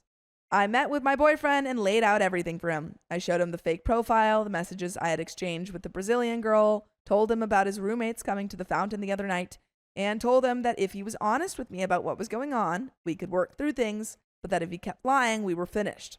I told him he needed to get real honest about what was going on between him, his roommates, and this Tinder account. Here's what happened, and I believe this all to be true. When my boyfriend upgraded his phone, he gave his old one to his roommate. And when he reset it, he let his roommate connect to his Apple ID. Bad idea. Why would you Why do would you ever that? do that? So my boyfriend had shared his Apple ID password with him, and they've been sharing an account. His roommate, for reasons we don't totally understand, managed to get onto his Tinder profile and started using it as his own. He said he thought he looked enough like the pictures that he could get away with it. They're both the same ethnicity, but my boyfriend is way hotter, so I'm not sure how his roommate thought that would work out. When his roommate can't pay his own phone bill, my boyfriend will often lend him his phone or switch SIM cards for a while. If you don't like your roommates, why are you doing all that? Yeah. That's way too much for someone you don't like. I know this sounds strange, but I know for a fact that it's true. When I was out of town in May, boyfriend's roommate matched with his Tinder girl, got her phone number, couldn't text her because he hadn't paid his own bill, so he could contact her on Tinder through Wi-Fi but not send texts. Since I was out of town anyway and I was the only person my boyfriend needs to contact, he agreed to let his roommate use his phone to talk to this girl, but didn't know at that point that his roommate was catfishing this girl with old pictures. By the way, I know at this point that you can listen to full episodes with stories just like this. Just go to Spotify, Apple Podcasts, or iHeartRadio and search up OK Storytime. There is a little bit left of this story. This isn't crazy. This is This crazy. is crazy. So it seems like Yeah. we have some level, at least OP's mind, confirmation Yeah. that boyfriend has not been cheating, but roommate this whole time has been using his phone, Yeah. which I think is just, example, life lesson about password safety, Yeah. not sharing your Apple ID password with your roommate who you don't like. Yeah, don't do that, guys. Don't do that. Even if it's someone that you do like, that's just weird. Yeah, unless it's your parents Yeah. And you're a child. and you're a child. Yeah. Both roommates showed up to meet the fake Tinder girl because I had told them on the fake account that the girl had a roommate. Okay. Hey. Their plan was to meet with this girl and convince her to bring her roommate out as well for his friend. Weird. Not a great idea, kind of weird, but okay. Boyfriend, of course, was furious with his roommate and made sure the account was permanently deleted. This has been the craziest, most exhausting week of my life. I believe that this is how everything happened. My boyfriend and I are working on repairing the relationship. And top relevant comments, Catatronic says, holy guacamole, OP, that's crazy. First of all, I hope your SO cuts off contact with that friend. I mean, unfortunately, he lives with these people. Yeah, so this probably Yeah, I mean, get out of I there. can't. This is how he gets treated after everything he's done. Also, I still don't fully believe the roommate's story about why both of them came. Maybe they're socially illiterate enough to not realize how weird that is. But honestly, I wouldn't be surprised if they're just trying to cover up nefarious intentions. Deleted says, glad to hear your boyfriend wasn't cheating on you. It really makes you think about knucklehead reactions on this site. Then again, most of these stories don't have a happy ending. Julius Caesar says, wow, it's actually really good you try to set him up. Otherwise, you probably still would think he's guilty. I would too. What worries me is his roommates are lying to girls about who they are. What's even more worrying is that he brought a friend with on the date when he never mentioned he would. I genuinely think they may be trying to take advantage of a girl because this is all incredibly weird and suspicious. Seriously, I would file a police report for identity fraud or something along the lines of that. Don't delete evidence you have. None of this sounds right. Hopefully, since your boyfriend was never lying, you will be able to make up. Yeah, I would hope so. I would hope so. Yeah. Yeah. What a crazy story. That is really crazy. I didn't know where that was going. Yeah. From start to finish. Man, oh man. We Wow. went into full detective mode there. Truly, yeah. OP, I mean, good job, OP. Yeah. You, like, went down the rabbit hole. You went undercover. Yeah. You called the girl from Brazil. Yeah, and your dude. boyfriend was literally doing the bare minimum Your boyfriend was doing nothing while you were doing all of this. Pretty good. Yeah. to like defend his name and like Yeah. your relationship. He was like, nah, babe, you got this. You're Batman for This this. shit. He's like, I know my girlfriend. She's got this. Yeah. I don't even have to do anything. She's got this. I'm with my boyfriend for 8 years now, and he still won't marry me. Let's double it. Make it 16 years. Yeah, 32 years. I, 32 female, have been with my boyfriend, 36 male, for 8.5 years. And we've been living together at his apartment for 5 years. Like any long relationship, we've had our ups and downs, but in the last 2 years, everything has been great. I know he's my person and I am his. And by the way, this comes from user Luakiji. And I'm Dakota. I'm Keon. I'm Riley. And we're here to give you good advice goofily. Emphasis on the goofily. Because we don't have all the answers. We just know what we would do, kinda. So if you would do something different, why don't you just let us know in the chat? You know what I'm saying? He's a great guy, my guy. He's not just a great guy to me, but to my friends, family, and even strangers. He cares a lot about me and shows affection, communicates well, has financially supported me while I finish my degree, and we have a great time together, both in daily life and on special events like travels and all. We pretty much are already living a married life without kids, but that alone doesn't fulfill my dream of marriage. I want a celebration of our love.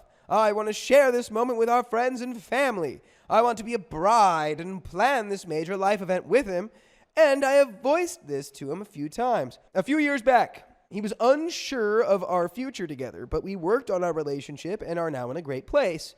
So now when I talk about planning a wedding and marriage, he seems to be on board with it. At least he entertains my thoughts, but so far I haven't seen any rings. I've kind of given him 2 ultimatums. I won't invest any money in buying a bigger place together if we're not married, as we've been cramped in his bachelor pad for the last 5 years and are getting tired of it. I also won't celebrate double digits of being boyfriend and girlfriend, but even that seems like too long of a stretch now. But honestly, I don't think I have the courage to walk out of an otherwise perfect relationship, so I just keep dragging this and building resentment with every anniversary, with every time I see the surprised faces of people who ask how long we've been dating, and with every wedding of people in our circle. I just feel stuck, while everyone around us is moving on with their lives. How do I get him to finally propose, or at least admit he won't ever do it, so I can be free of these bad feelings of uncertainty? And there's an edit for clarification here. I'm not from the United States, so maybe it's a wedding culture thing there, but where I'm from, we just love a good party. Any party. When the reason for it is to celebrate the love and union of 2 people, it really brings people together in a very unique way. It always gets me emotional, even just as a guest. That's what I love about it, and I dream of having as a bride. There's nothing to do with having a big fancy event to post online and live my little princess dreams. Even the ring thing, I was talking about it figuratively. It isn't a tradition for the men to get the fiancé and engagement ring.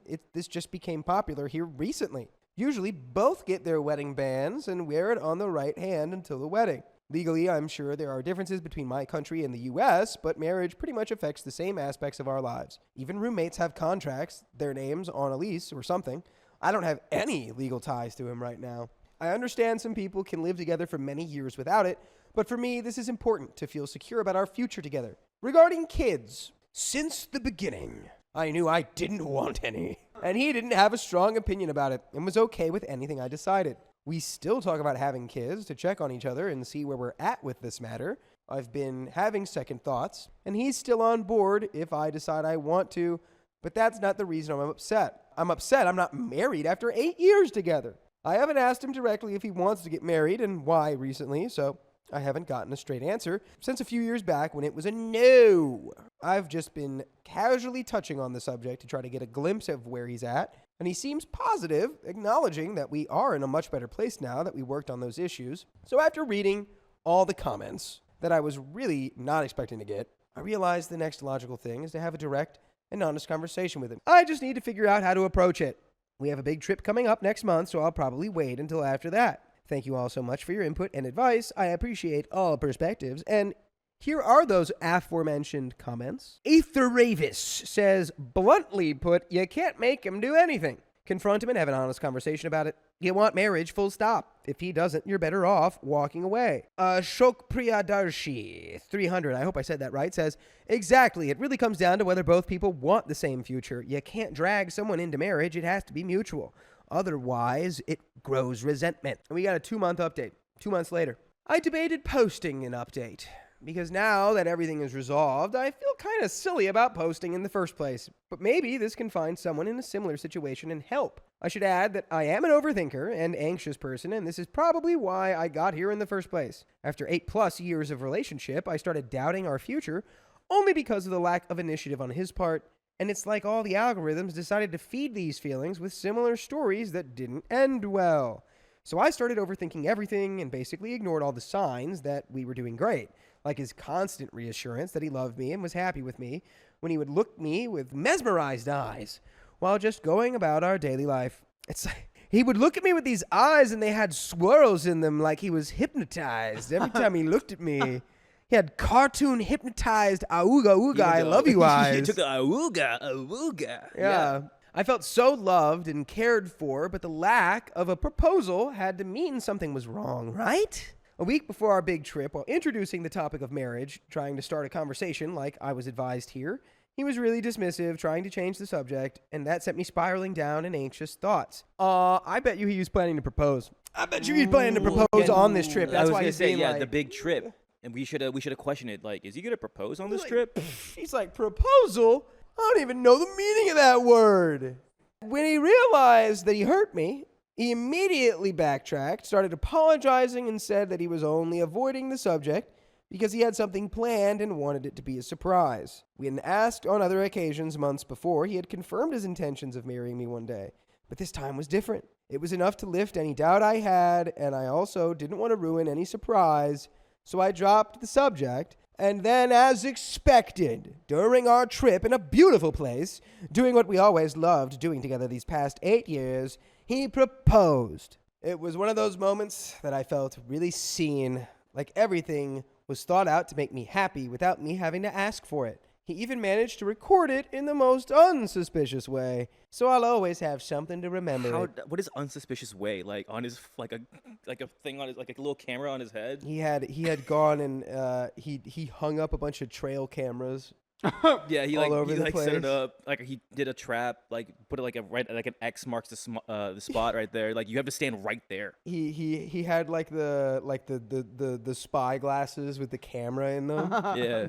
And I can see that. he just had a bunch of spy cams all over the place. And we just have a little bit more story here. Let's finish it. So this update is to say that every relationship is different and every life has a different timeline. There isn't any amount of years that automatically tells you the other person doesn't want to get married. Obviously, I'm not saying to ignore any signs, but you have to look inside the relationship rather than compare to others and seek external validation. That's right, because comparison is the thief of joy. Even though most comments on the original post went in a different direction, I probably wouldn't have started that conversation with him when I did, and wouldn't have been so relaxed during our trip when he proposed. So I appreciate you guys for that. We got some comments to finish it off here. Kathleen says, congratulations! As an older married lady, I live by the rule. While the proposal can be a surprise, the answer should not be. You two should already have hammered out, yes, we would love to get married and live in this place and have this many kids and grow old together doing ZZZ, doing a little, having taken a nap. The time and place of the proposal, that's a surprise. Under the Eiffel Tower, at a castle, at the bowling alley where you had your first date. That can be the surprise, but both of you should already know the answer. And Carla Fong says, right? After 8 years? I would think so too, and that is the end of that story. My boyfriend hides girls on social media and then says I'm the toxic one. Well, we better find them. Yeah, where are they? Where have they gone? My boyfriend and I have been together for almost 8 months. I have been in a very toxic 4-year relationship before him, and he hasn't been in one before. I broke up with my ex because he was constantly following and looking at other girls. Because of all the things I've been through with my ex, I carry a lot of insecurity with me, which leads to a lot of jealousy from my side. By the way, this comes from user NoPrune9960. And if you want to submit your own stories, go to r/OKStorytime subreddit. I'm Riley. I'm Sophia. And we are here to give good advice in a goofy manner, but we don't know everything, believe it or not. So we only know what we would do. So if you have other opinions or experiences, speak your truth down in the comments. Speak your mind. Speak your mind, speak your truth, speak your heart. OP says, in the beginning of my relationship with my current boyfriend, I wasn't jealous at all. That's because he made me feel like the most beautiful girl in the world. I trusted him 100% to not be looking at or talking to other girls behind my back. However, one day we decided to warn a girl about her being spread via his TikTok account. It was late and I decided to go to bed. A few hours later, the girl added me on Snapchat and sent me screenshots of the conversation. Turns out he had given her his Snapchat, but deleted it for me so I couldn't see it. I was hurt a lot and acted out on him. We had a big argument about it. A few months into our relationship, we decided to go on a trip together. Out of boredom, I asked if I could go on his phone. He said yes. I decided to go through his photos and saw that he had saved a girl in a bikini. I got really upset at him. He told me it's because it was a girl he knew. I still didn't like it, but I decided to calm down. A few days later, he lost his phone on this trip, so I told him he could use my iPad until we got back. I noticed that a girl had viewed my profile on TikTok. My first instinct was to look at his TikTok account. I saw that he had unfollowed me, but left me as a follower. I got really upset at him and was really mean because I thought it was strange that he did that. I also noticed that the same girl had followed him on there. I didn't really think much of the girl at first. The next day, I walked in on him texting someone on my iPad on Instagram, and when he noticed my presence, he swiped the chat away. That day, he acted really strange and wouldn't leave me alone with my iPad. He even wanted to take it outside with him in his pockets when he had to grab something. The first moment he left me alone with the iPad, I decided to look onto it. I saw that a girl had messaged him on IG and he had muted the chat. I decided not to say I saw anything and give him the chance to tell me himself.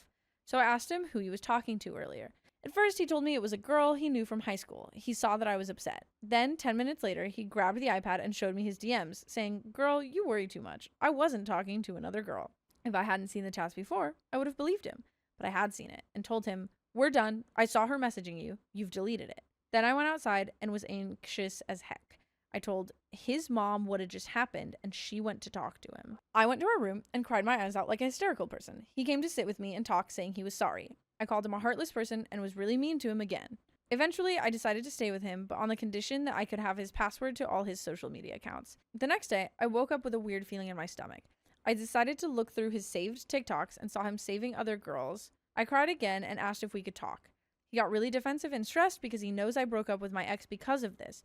I stayed calm, though I did cry about it to him. He told me it was for his art, he makes 3D characters, and that he isn't that kind of guy. Other things I've noticed include his Twitter account being filled with Asian girls. I hadn't said anything about that, though. When we got home from the trip, I got another weird stomach feeling and decided to find out who the girl is that viewed my TikTok profile. Turns out it was the same girl he was texting. I decided to break up with him, but when I told him why, he said he didn't know it was her. I decided to trust him, and we didn't break up after all. A few weeks later, he started commenting on my chest a lot. He told me, they got bigger, they got small again. When is your next period? Because he knows my chest is bigger before my period. Your chests are so small. Haha. And then I had a dream you had a really big chest. I was really confused as to why he was paying so much attention to them. We were engaging in spicy sleep. He put a blanket over me and grabbed his phone. I accused him of going on Twitter to look at those girls that pop up on his FYP. I immediately stopped and didn't let him touch me after that. I woke up with a weird stomach feeling again and decided to look through his social media history. When I got to his Instagram watch history, I saw about 40 reels of women, voluptuous women from the same account with no videos from other accounts in between, which means he'd watch them back to back. I sent him a video of it because I was so done. I sent it with the text, "You guys are all the same." I didn't handle the situation well. It was very toxic, to say the least. Well, I agree in that only because you should have broken up the first time. Yeah, like, I don't think you were toxic for sending no, that not text. for Like, this. I just think that we could have avoided this by just, like, Altogether. leaving. Like, yeah. when we broke up the first time, let it stick. I let him believe I blocked him after sending the video. He asked me what he did wrong, lol, and then convinced me that his algorithm randomly shows him these things and that he wasn't actively searching for it at all. Because that's how algorithms work. I decided to forgive him. That was yesterday. He gave me a FaceTime call yesterday evening and asked me why I looked through his history. I told him about the chest thing. He told me he felt that I didn't trust him and that he felt like he had to walk on eggshells with me because every time I see something on his social media that involves a girl, I act out and become mean to him. He also says that his mom and brother don't see the wrong in the history thing and said he couldn't do anything about it. He feels like I don't understand him and that I wrongfully compare him to my ex. He also finds it draining to give me constant reassurance and doesn't like the way I say mean things when I'm upset. I've never called him bad words or anything, but I guess I do say insulting things like, "You're heartless." He told me that the past few months have drained him, especially yesterday.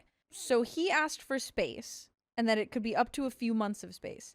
I didn't respond in an understanding way to him to all the things he told me on that FaceTime call. Oh my goodness. The way that I know that he's a good gaslighter is that he like makes it sound he makes it sound good. You know? Like he makes me being like, "Oh, well maybe, there is another side I'm not seeing." But then we get to the end and I'm like, "Oh no, he just wants to F other women." Yeah. I go, "Oh, he wants a couple It's like months of space." Not just break up. Yeah, just why do you break want up. a couple months of space? What are you going to do in a couple months of space? You know what you shouldn't get space from? I don't know. I'm always trying to find the That was perfect. the transition into it. The point being, you can listen to full episodes with stories like this on Spotify, Apple Podcasts, or your favorite podcast app, or a carrier pigeon holding the transcript in his little talons. Sometimes we leave it on Aphrodite's altar. There's another relevant update, but let's discuss. Yeah. Wow. Break up. Break up. Well, I don't have any other advice for you. Break up. Break up. And please, like, again, because I've seen how you've behaved throughout this whole story, you need a minute before you get into another relationship. Because and it is interesting.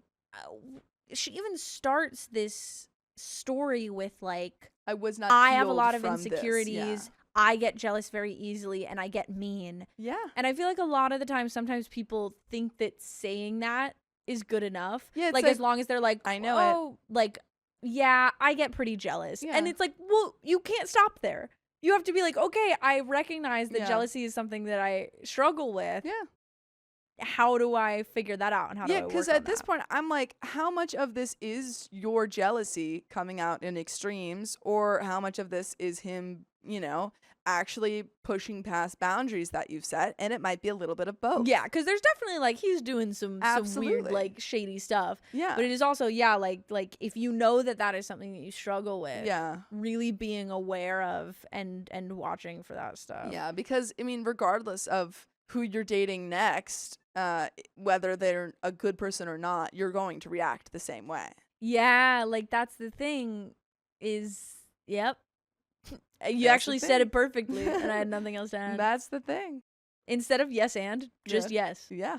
Obi says, I was very cold to him and only focused on my own feelings. I made some toxic comments. I also said I couldn't understand how he was okay with not talking to me for so long. and I couldn't even think of doing that to him. He just responded that I don't get the reason he wants to stop contact for now.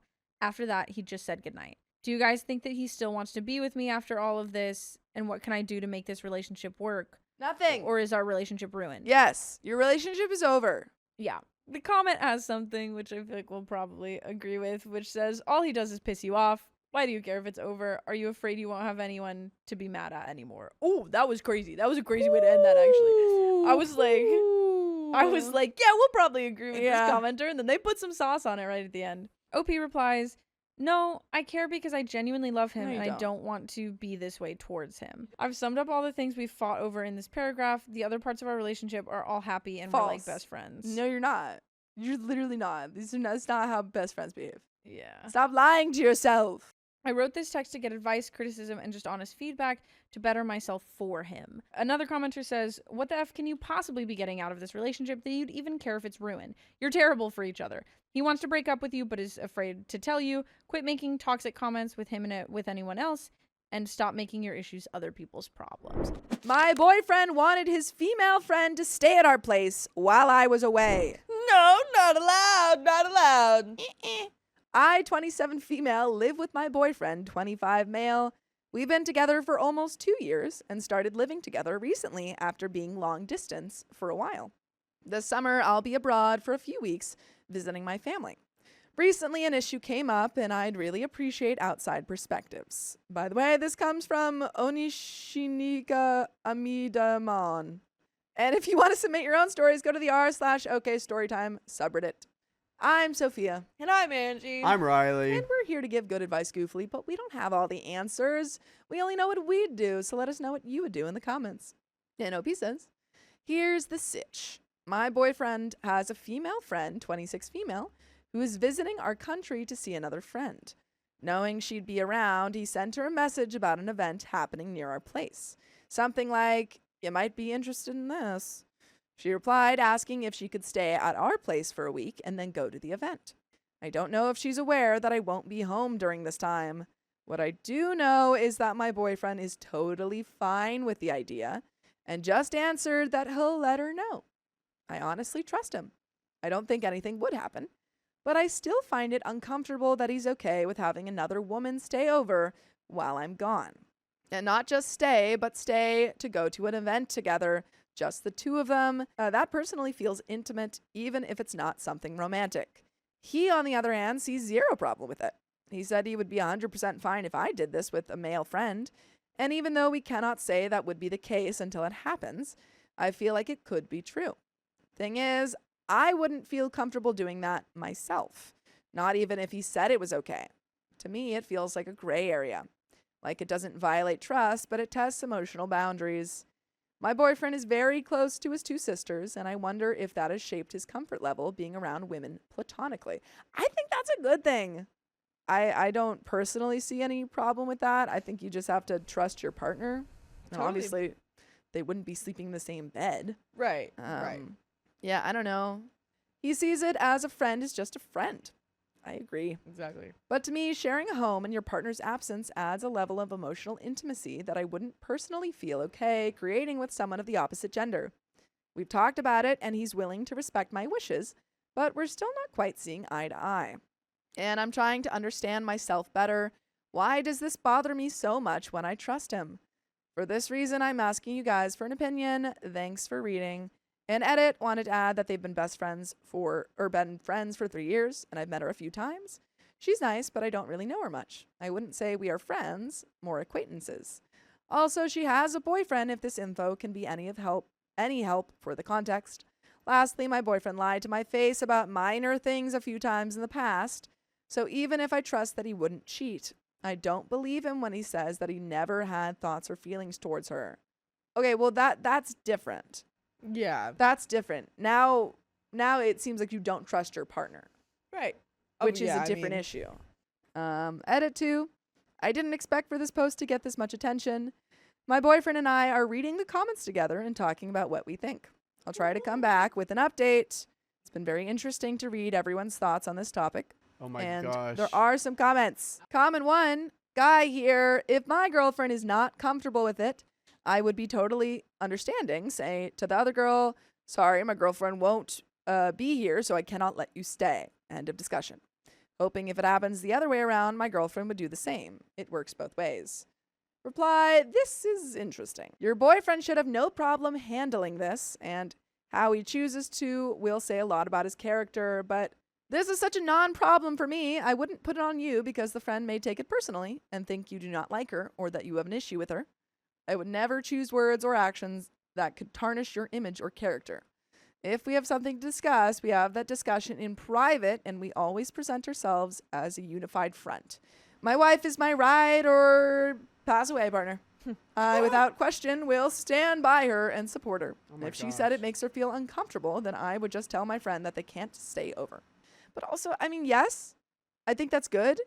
But also, we need to have a discussion about why you're uncomfortable. Yeah. Because, again, it's the underlying issue here.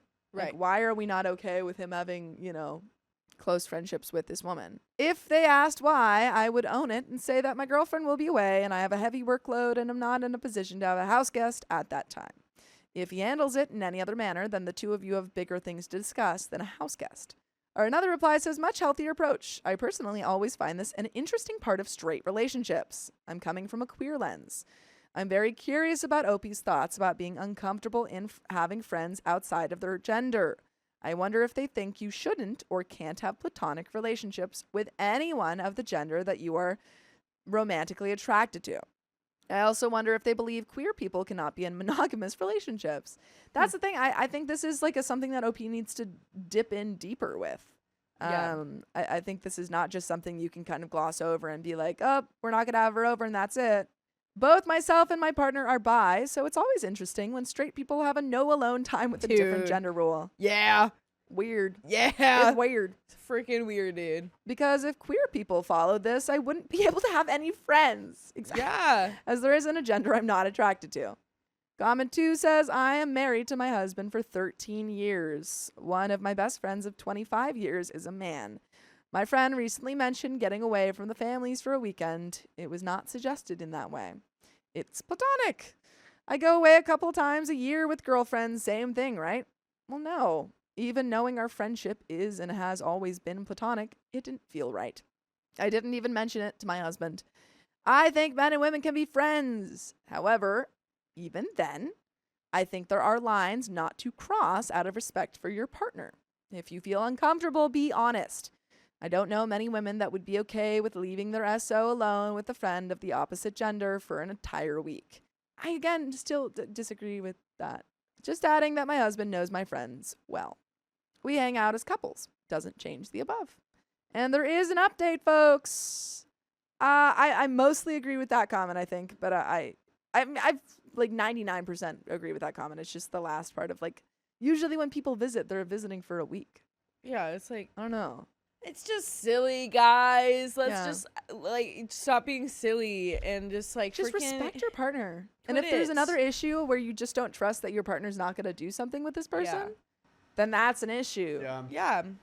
My boyfriend and I read the many comments together and were surprised by the fact that the opinions are clearly divided. You were surprised by Reddit being divided on opinions? Some emphasize trust and suggest I might be overthinking things, while others agree that my feelings and boundaries are valid. This discussion helped me realize I've always been open about my own friendships, how long I've known someone, and what our bond is like. But we have never really talked in depth about his friendships, especially with women. It was very nice to talk it out, and I now have a clearer understanding of his social life. Personally, I've gained more clarity on why the situation doesn't sit right with me. 2 of my boundaries are being crossed. First, my home is my sanctuary. Having someone I don't know very well stay for an extended period isn't okay with me. Okay, well then that's not about relationships. That's just about your own freaky self. Yeah. Especially since my boyfriend has to work, meaning the guest would often be home alone, so you just don't want guests in your house. To be clear, this boundary applies regardless of the guest's gender. OP just hates hosting. Yeah. Second, a full week in that kind of intimate setting feels more like a relationship level arrangement than a casual friendship. I disagree.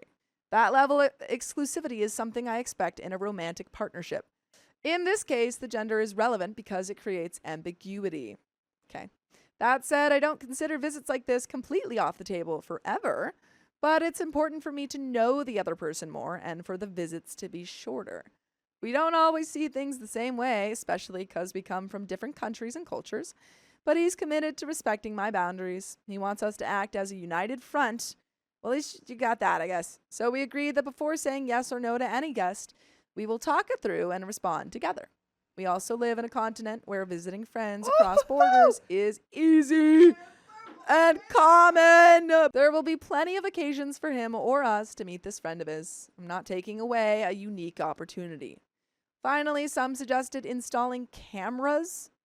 Who are you people? What is happening here? But we already have cameras at the entrance. At that point, y'all you don't trust your partners. We also share locations with each other, so I don't think he'd ever consider lying to me about this. Thanks for reading. Comment 1. So, is she gonna stay at your place or not? OP says in the main post I had written that my boyfriend is willing to respect my wishes, meaning that she won't come. Comment 2 says relationships have boundaries, and it's good sign that he's willing to compromise and be level-headed and about the discussion. But as a man myself, I would never even think to bring up something like that to my lady. I don't care. Okay, you don't have friendships with women. Cool. Yeah. Anyone with a single brain cell left would know immediately how uncomfortable that would make a person, man or woman. It has nothing to do with insecurity and everything to do with common sense, respect, and boundaries. Oh, shut up. I'm gonna punch you in your face. How about that? How about that? I'll punch your face. I'll punch you in your face. But kudos to you both for how it was handled from both parties. I disagree with all those comments. Oh, fine. You guys are happy in a relationship and you have your boundaries. Good for you. I disagree. Is it over? It's over. That's it. That's Dang. freaking it. Well, you How know to what piss they Sophia say. off. The gender binary pisses me off.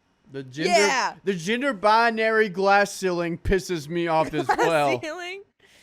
Just throw words in there. Am I only allowed to live with was I only allowed to live with Riley for a week and then I had to move out? That wouldn't make any sense. Hang on. That You didn't work guys out, yeah. lived together for more than a week. What? Whoa. Hold on a minute. I can't. We got it. Hang on. Can we turn the cameras off? Hang on. Turn them on. Turn them on.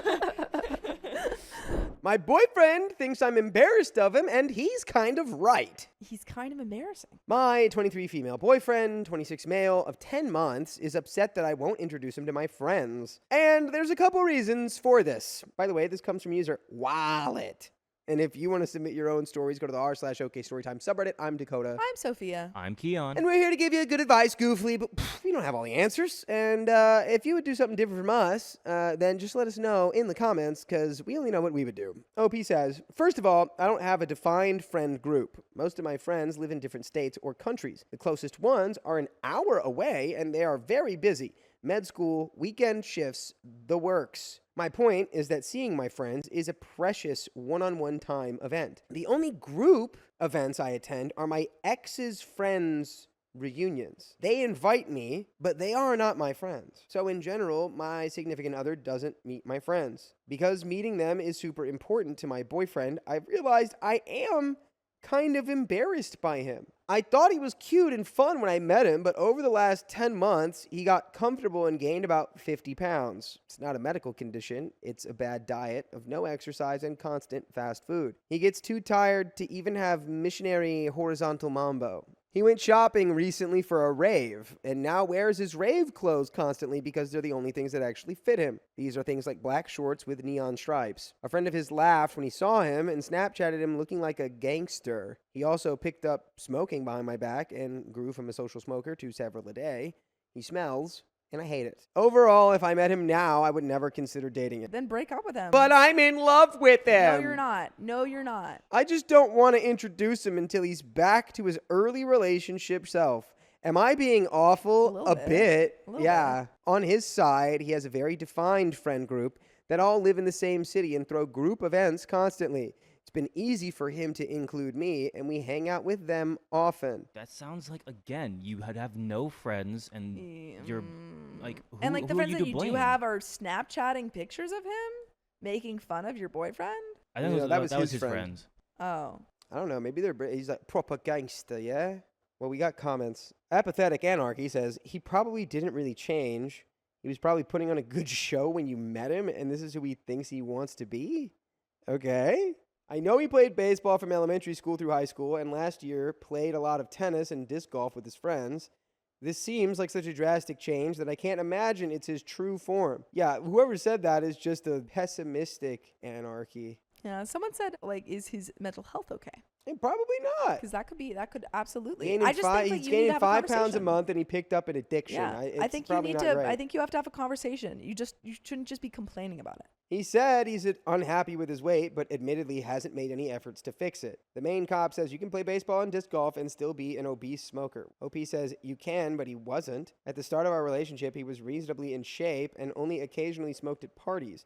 At some point, he started smoking when I wasn't around, and now he's full blown. Ain't No Sunshine 55 says, how does one gain 50 pounds in 10 months? Well, you do it about 5 pounds per month at a time. Yeah, like that's like Why there's people something. add to the, like, that's not even that crazy. No, It's I just mean that- that's what happens when it gets out of control. yeah, like this is something that needs to be addressed, not made fun of. If you address it and he still doesn't want to change anything about his habits or lifestyle, then yeah, you're not a match anymore. Yeah. Opie says he's tall, so most of the changes aren't very noticeable on him. He also quit and restarted a medication and blamed some of the weight gain on that. But I think looking back, it had little to do with it. I think he eats roughly 2,000 to 2,400 calories a day, which with his height was probably a good amount when he played sports in high school and college, but is too high now. Good Advice Service says if you are embarrassed of him and don't like the way he looks or dresses or that he smokes or how he smells and wouldn't consider dating him, why haven't you done anything about it or left? I love him is a bad answer. If you loved him, why would you let him come to this? It's not about letting him come to this. Right. It's about why would you come on here and insult him and say you're embarrassed to bring him out around your friends? Why haven't you talked to him about it? I didn't arrive here willingly. I've downloaded a fitness app on his phone and bet that the person who logged the fewest days buys date night. I've asked for hikes for my birthday and Valentine's presents.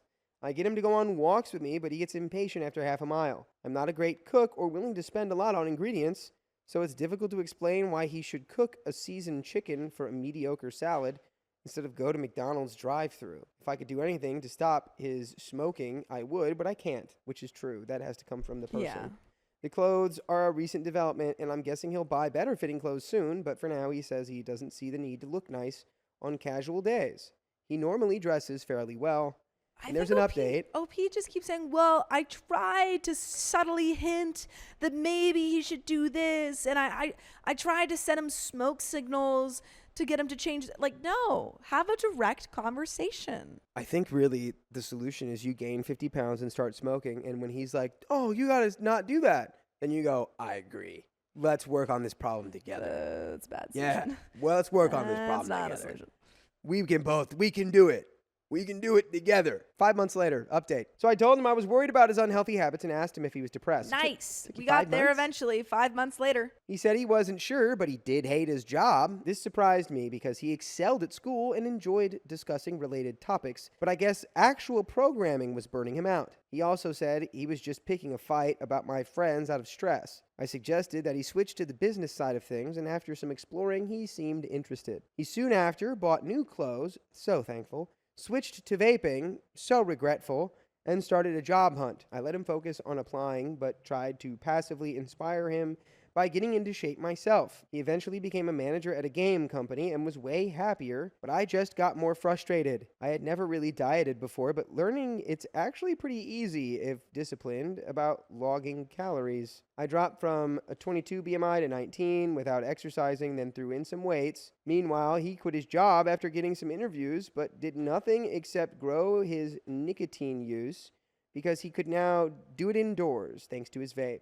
Then he got a job and Snapchatted all his coworker, happy hours, and new food perks. I know starting can be hard, but he kept moving the goalposts for getting started. After quitting old job, after interviews, after new job probation period. A couple weeks ago, I invited him to a friend's musical. We were running a little late, but he said he needed to use my bathroom and set off the fire alarm because he was vaping. I blew up.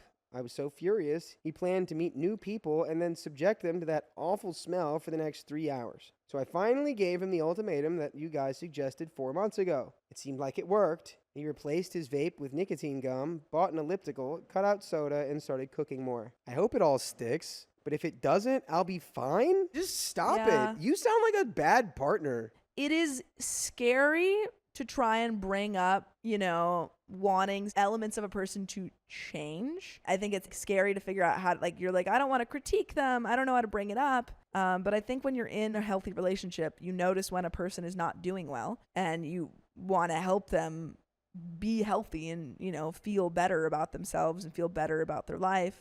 And if you have those, I don't know, like suggestions, then don't just beat around the bush. You have to be able to talk honestly with your partner. And I feel like the issue here is that there's just been so little honesty, and he's clearly going through something. I really don't think this person's in love with I this don't guy, think that you are in love. because here comes the next line. Oh no. I've grown more confident and a lot hotter since I You're not last in posted. love. But I want to tell you something. We're always posting full episodes with stories just like this on your favorite podcast platform, iHeartRadio, Spotify, Apple Podcasts. Just search OK Storytime, and you can listen to stories just like this all the live long day if you want to. And we have a little bit more story left. We have a final edit. Let's just get into it. To address some of the comments, I admire a lot of things about my boyfriend. He's smart and hardworking and graduated at the top of his class. He shares my sense of humor and many of my interests. He is very willing to listen and communicate. He's a great compliment to my personality, and I have a blast hanging out with him. I absolutely love him and want him to be happy. That just wasn't the point of the original post or the update. I don't mean to make my boyfriend sound awful or to demean him. I don't care if he ever has a six-pack. I just want him to be the average weight guy he was when we started dating. And we have some more comments. Hope he gives more details about the ultimatum. That was the point of the ultimatum. If he was happy, I wanted to break up so that we could pursue our individual lives. I haven't actually told him to do anything. I've only said that I'm unhappy with his intense weight gain and smoking. The way he fixes those things are up to him, including breaking up with me if he wants. What are you talking about? How are you painting an ultimatum like you're not telling him to do anything? If she said it like that, I don't think that is unreasonable. I don't know if she said it like that, but I don't think that's going to someone and saying, hey, your increase in smoking is, I can't deal with that. Here's what it is. I think that's different. I think she's but I don't know if she describing said it like that, but this is what she said, which is, hey, if you just want to keep smoking and you're fine being the weight that you're at, that's fine, but we'll be breaking up. And then if that's what you want, I'm perfectly okay with that because that's just what you're happy with. Anyway, but that's the end of that story. Yeah. My friend's ex is obsessed with him, and he still thinks it's normal. That's not normal, buddy. So my female recent ex, male, has a girl best friend that has been obsessed with him for years. So mind you, we're all grown adults. So this chick became completely obsessed with him when she was about 16 or 17, and he was on leave from being stationed overseas when he was about 20 or 21 and engaged to his future wife. By the way, this comes from Even Explorer 9679, and if you want to submit your own stories, go to the r/OK Storytime subreddit. I'm Sophia. I'm Carly. But we're here to give good advice goofily, but we don't have all the answers. We only know what we'd do. So let us know what you would do in the comments. NOP says, something happened and his family and this chick's family became somehow intertwined. And then he started becoming best friends with her brothers. Anyways, for years, this chick is taking pictures of him and posting him all over her Blue app and tagging him and everything. Now she's taking the pictures with her phone candidly at house parties, and she's posting them on the app, tagging him, but he never responds. She starts tagging along everywhere that her brothers go when he's home on leave, and they all go out together. When he got married, she was all over his app page talking about how pretty his wife is and how they're lucky to have each other. She puts hearts on most of his posts and makes comments on everything. She even attempts to act like she's familiar with military terms and military jokes. She's never served, but she does play Call of Duty. Same thing. When he gets a divorce from his wife a year and a half later, she's all over the place trying to offer him some support. He later gets a girlfriend pregnant.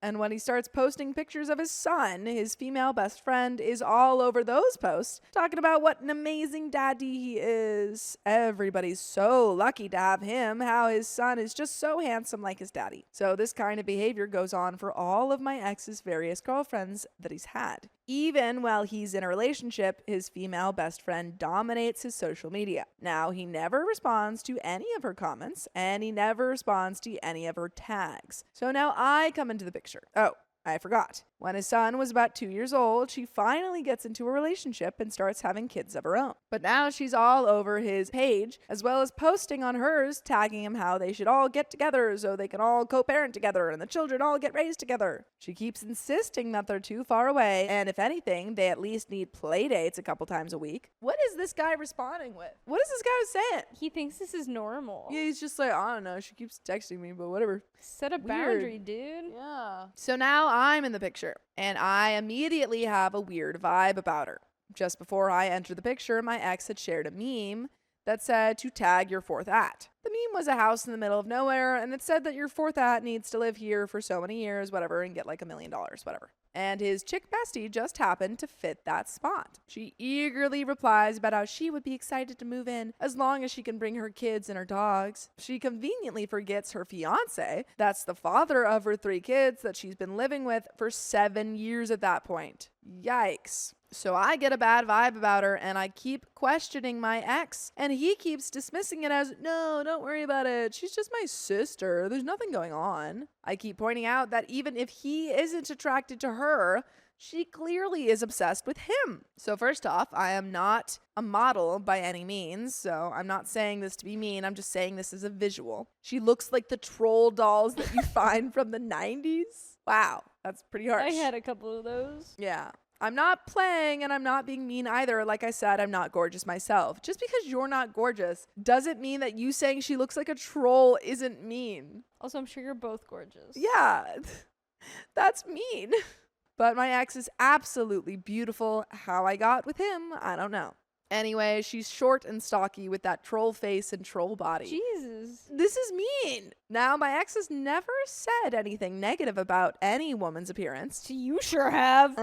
The only thing he has said is that she's a sister to him and he just can't find her attractive because she's a sister. So I deal with about 3 years of her inserting herself into all of his social media as well as calling him at least once a week because she's got some kind of crisis and she needs him to come and rescue her. For reference, she has 3 biological brothers and 4 stepbrothers. She has a couple sisters and she's very close to her mom. She has a small group of friends, about 5 or 6, and she was raised in the Appalachians. She met my ex when her family moved from the Appalachians when she was 16 or 17 up north to us. Most of her family is still in the Appalachians, so she goes there all the time. What I'm getting at is she has a huge extended family. She lives in the same neighborhood with one of her brothers, her mom, etc. So there's really no need for her to be calling my ex, insisting that she needs his emotional support. So after about 3 years in this relationship, I could no longer deal with the lack of boundaries that my ex had not just with her, but with everybody. And I broke up with him. Well,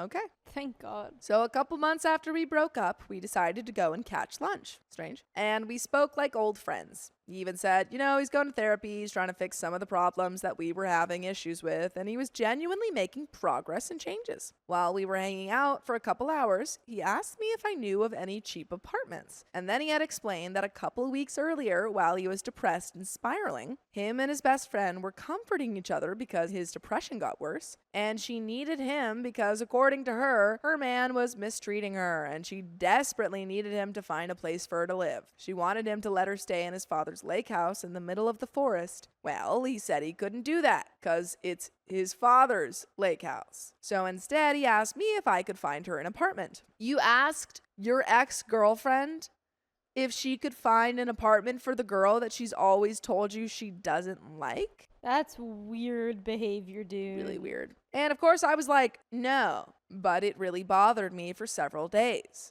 Because my ex is incredibly protective over everybody in his life, and if he thinks that you're being mistreated, then when you are safely out of the picture, he has a tendency to fix the problems. But something about the story didn't feel right. I have worked with DV survivors for years, various stages and various levels of survival, and I had noticed that she had a TikTok account that she had been saturated with DV fantasies. Apparently, there is a whole book genre out there that romanticizes this. And her favorite sets of books are all about a man and a woman who were best friends as kids. They grow apart, the woman gets into a toxic relationship, and then the man comes and rescues her, takes her out to a castle in the middle of the forest, where he reveals that he's been in love with her since he met her when they were kids, and they live happily ever after, and he turns into a werewolf. A lot of her posts were romanticizing DV. She was claiming it on her social media idea, but it was more through the lens of an author that had no experience with it. She displays none of the covert signs. In fact, when she is with her fiance, she's aggressive and does the playful 1-2 on the arm kind of thing. That's supposed to be playful, but it still looks rough. When they're in public, she makes jokes that are insulting towards him, and she openly flirts with other men.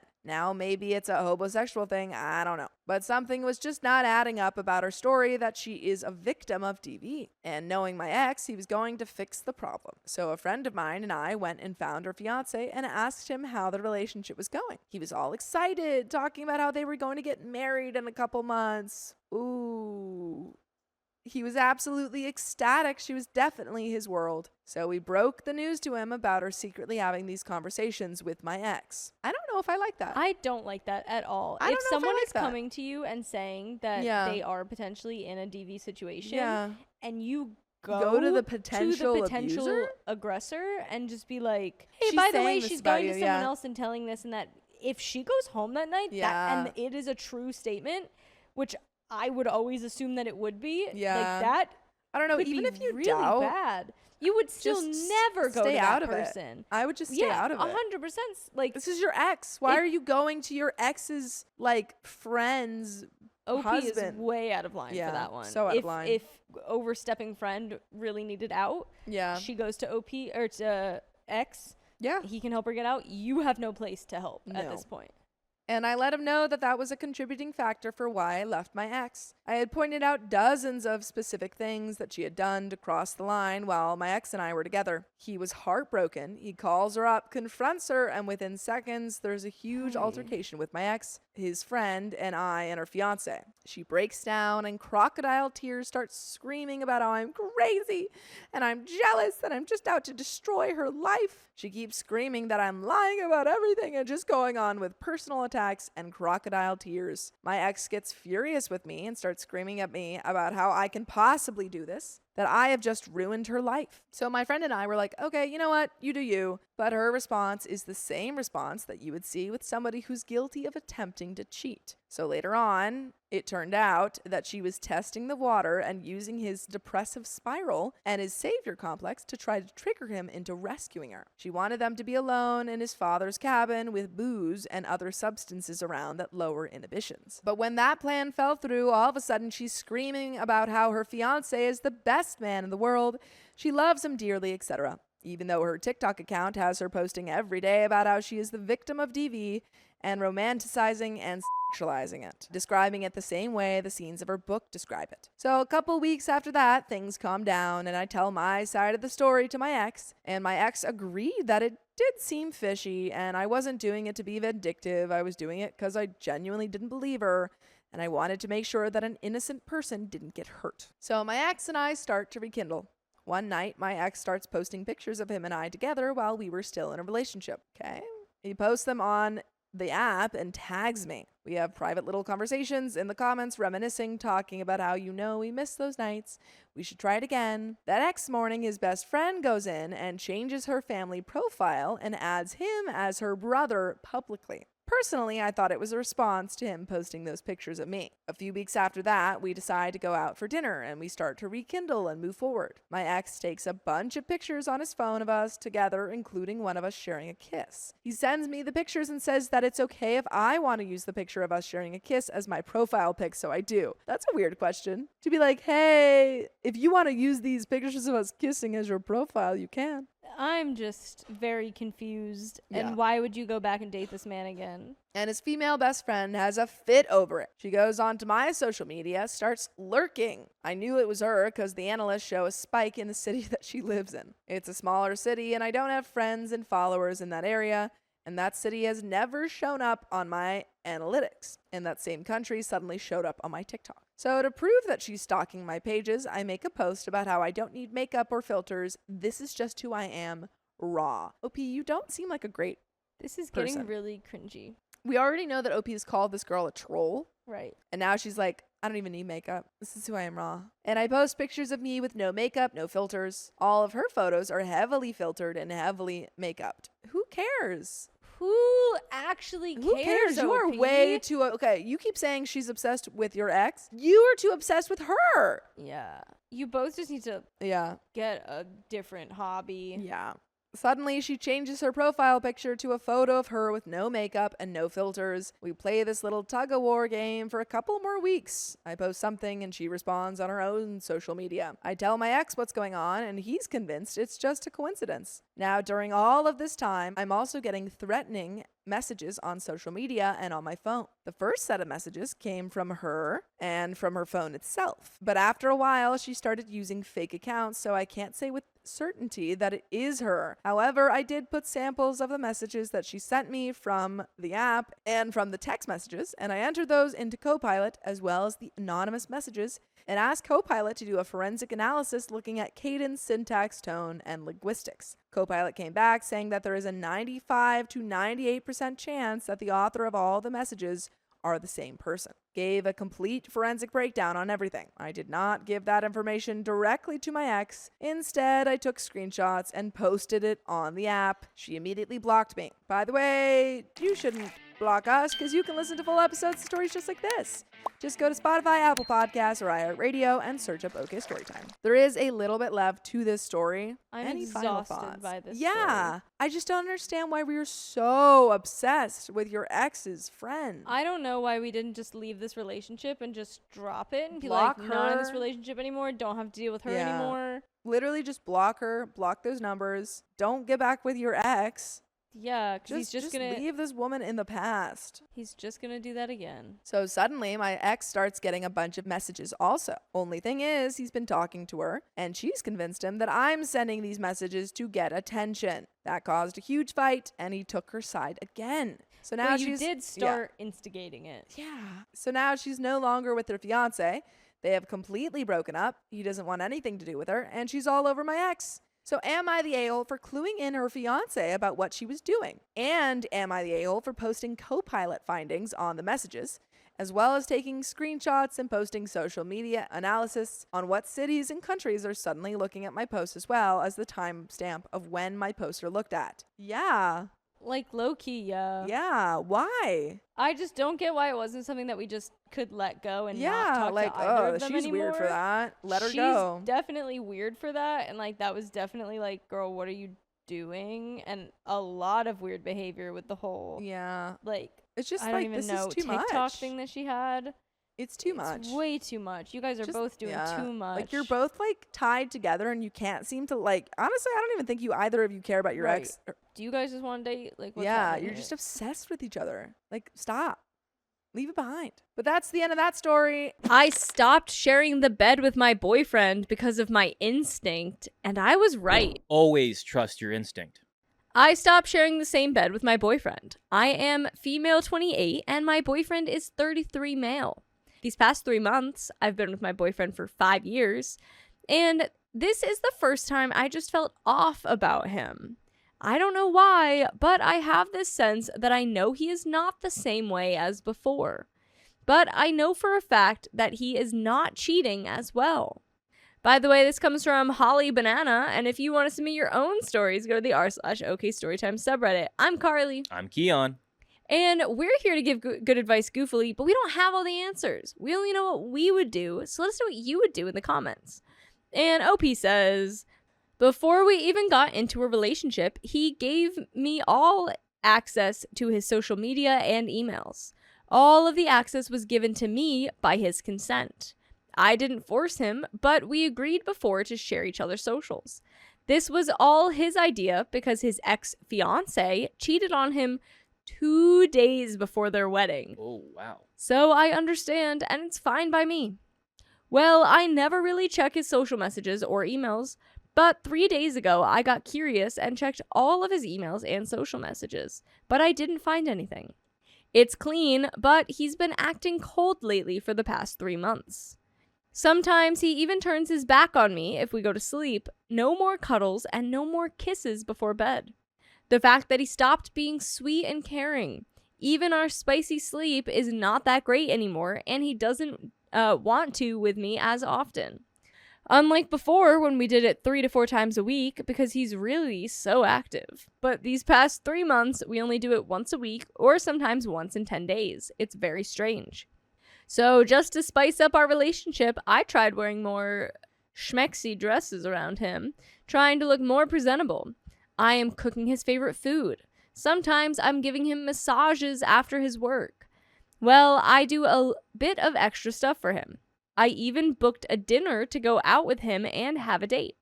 But he refused to go with me because he had some calls with his company overseas that didn't fit with the restaurant timing that I booked. I even asked him on the weekend to go out with me, chill at the beach or watch a movie, as we always did before. But still, it doesn't work.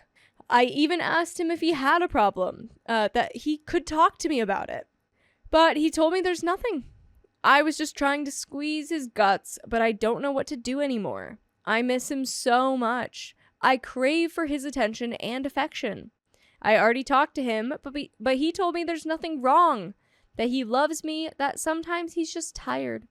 So I decided to sleep in the other room we have because it hurts me so much to sleep with him on the same bed, thinking that he's changed totally in his vibe. It's been 2 weeks now that I haven't really slept on the same bed. But he didn't say anything other than, I should sleep in our room and stop being dramatic. I love him so much, but I don't really know what to do anymore. Any advice? We have some comments, but...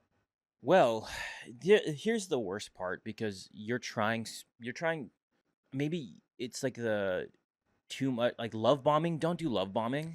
I don't even think it's love bombing. But I mean, to try and get his attention, and I was trying to communicate first, but the worst part, she's trying. That's the thing, and he's not giving anything. He's just like, it's nothing. I'm tired. But yeah, if it's been going on for like a week or so, that's one thing. But if it's been going on for a period of time, which it seems like, something's definitely up. Commenter 1.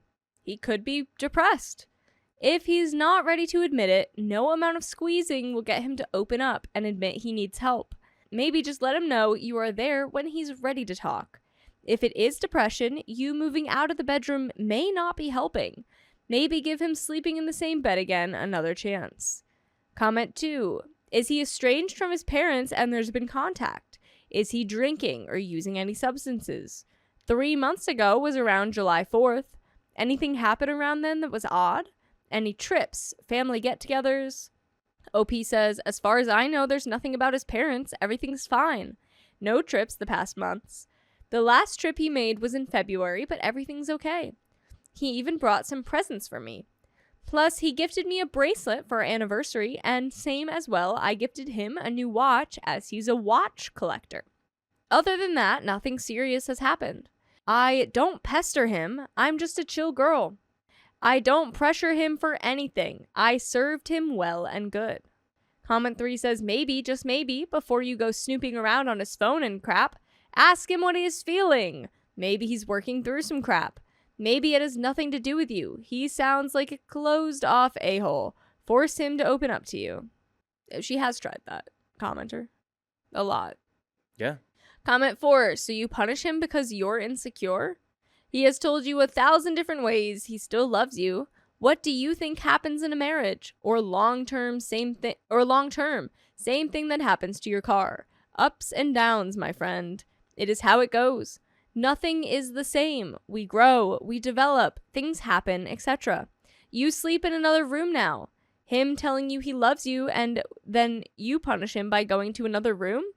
What do you think he should take from that message? I'm not hiding anything from you. I still love you, but you don't believe me and you decide to punish me. Are you so insecure in your own relationship and wants and needs that if you don't get it, you punish him? What do you want now?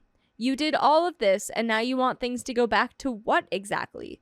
Grow up. This is a normal relationship, ups and downs.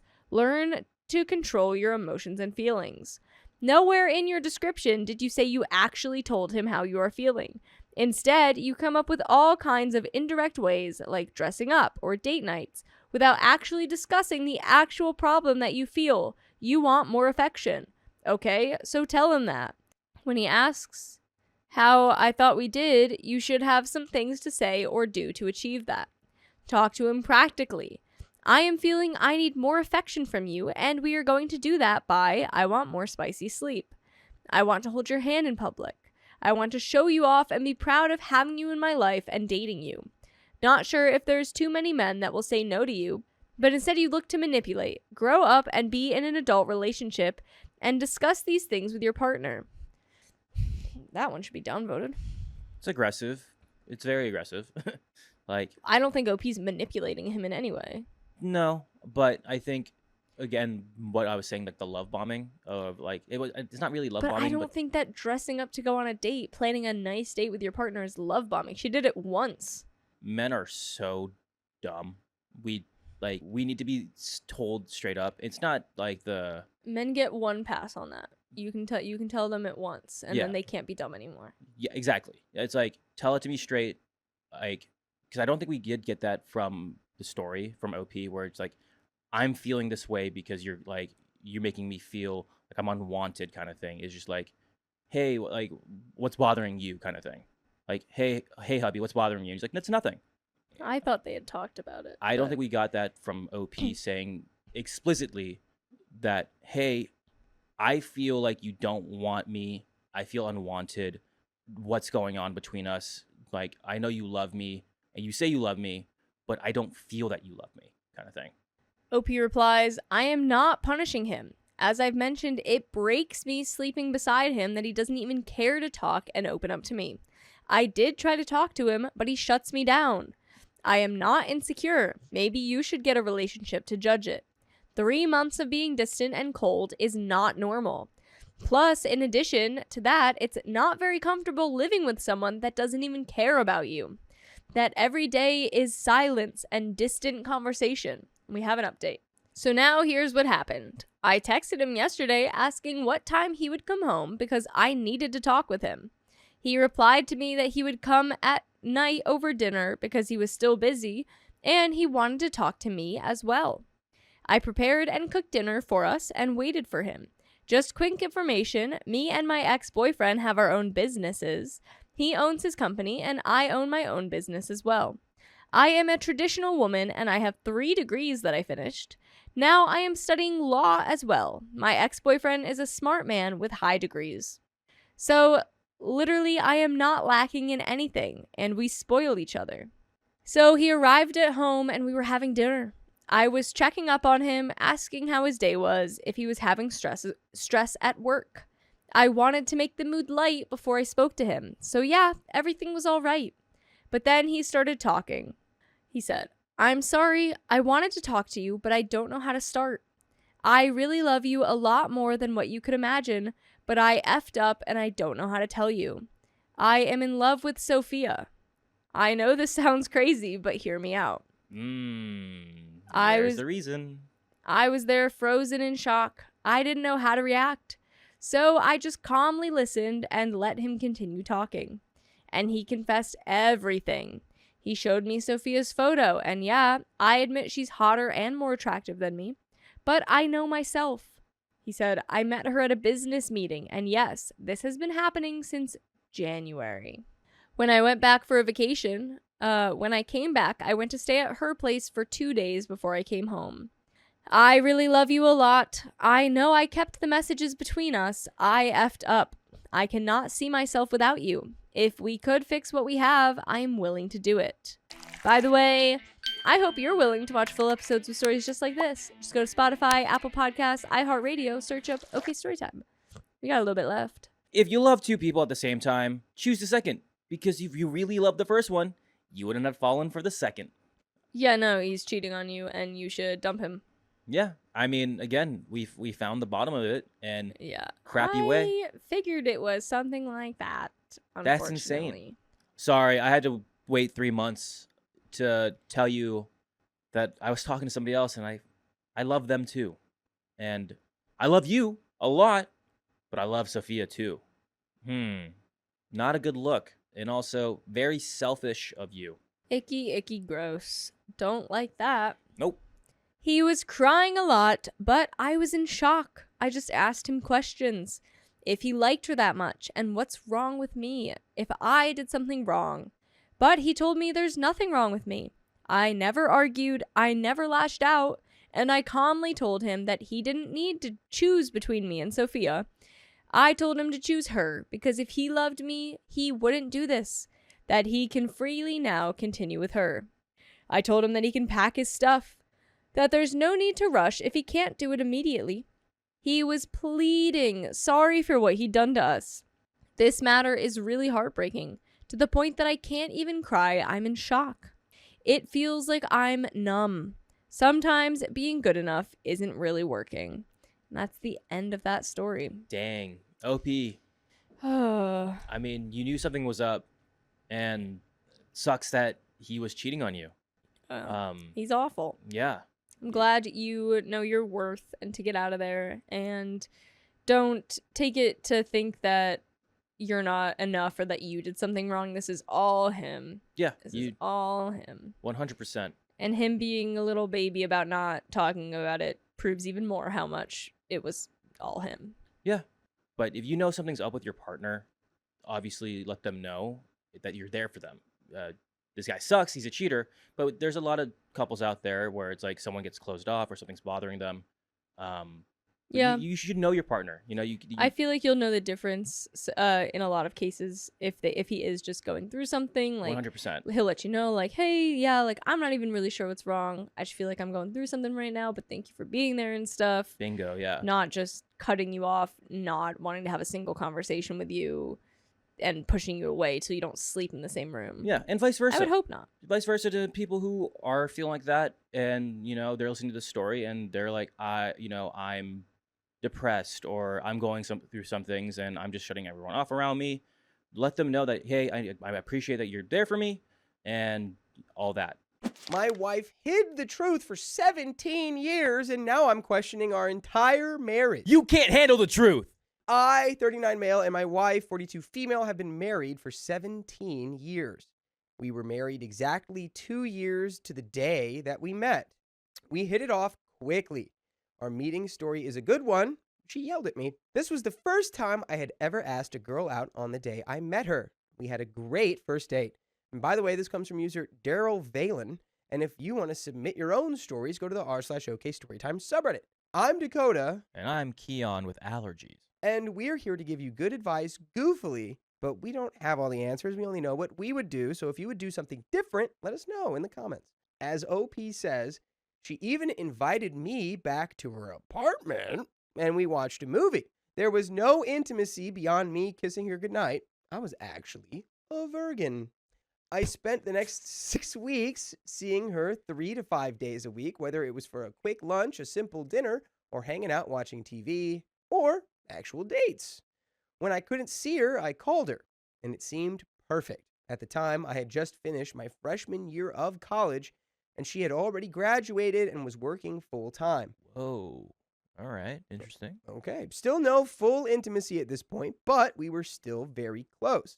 She offered, but I just wasn't ready. I had a summer job as a camp counselor and had to leave for the next 7 weeks. I called her almost every night and talked about us being able to get back together. I was giving her the full boyfriend treatment, and she was giving me the full girlfriend treatment. When I got back at the end of the summer, we jumped right back into our old habits of seeing each other constantly. In October, I had to leave school over money problems and went back home. In December, I proposed, and she accepted. We continued our long-distance relationship until June of the next year, when she moved to me. We saw each other every other weekend and talked nightly. When she moved down, we all but moved in together. Life was good. We married 2 years to the day that we met. We have 2 kids, we're 14 and 11, and our marriage has had its ups and downs, but we've always stuck together. She is my one and only. She has had a lot of health problems, both mental and physical, and they have really affected her. And I've stood by her even when these problems have negatively impacted our marriage. In sickness and in health. Booyah. That's what you signed up for, my guy. When I've told friends about her health issues, they often seem surprised it affects her so much, as they are not crazy problems. I've had a lot of people reply she needs to buckle down and push through. Hokey down. I've always defended her in these situations. The last 5 years have been really rough. I'd say out of 17 years of marriage, we've had 10 years where the medical issues have negatively impacted her. Around 2 years ago, I started feeling neglected. She had given up on life in a lot of ways, and I was always the last priority to her, or at least that's the way I perceived it. This year, it really began to impact me. I thought she didn't want me anymore. I kept quiet, mistake, because I attributed it to her health issues, and I'm not that guy who's going to abandon her just because I'm not getting what I need. Hey, buddy, like, bringing issues to light does not equate to abandonment. Oh, yeah. You know, it's valid to be like, hey, like, I feel like you could come to her empathetically and say, you know, I want to make everything perfectly clear at first.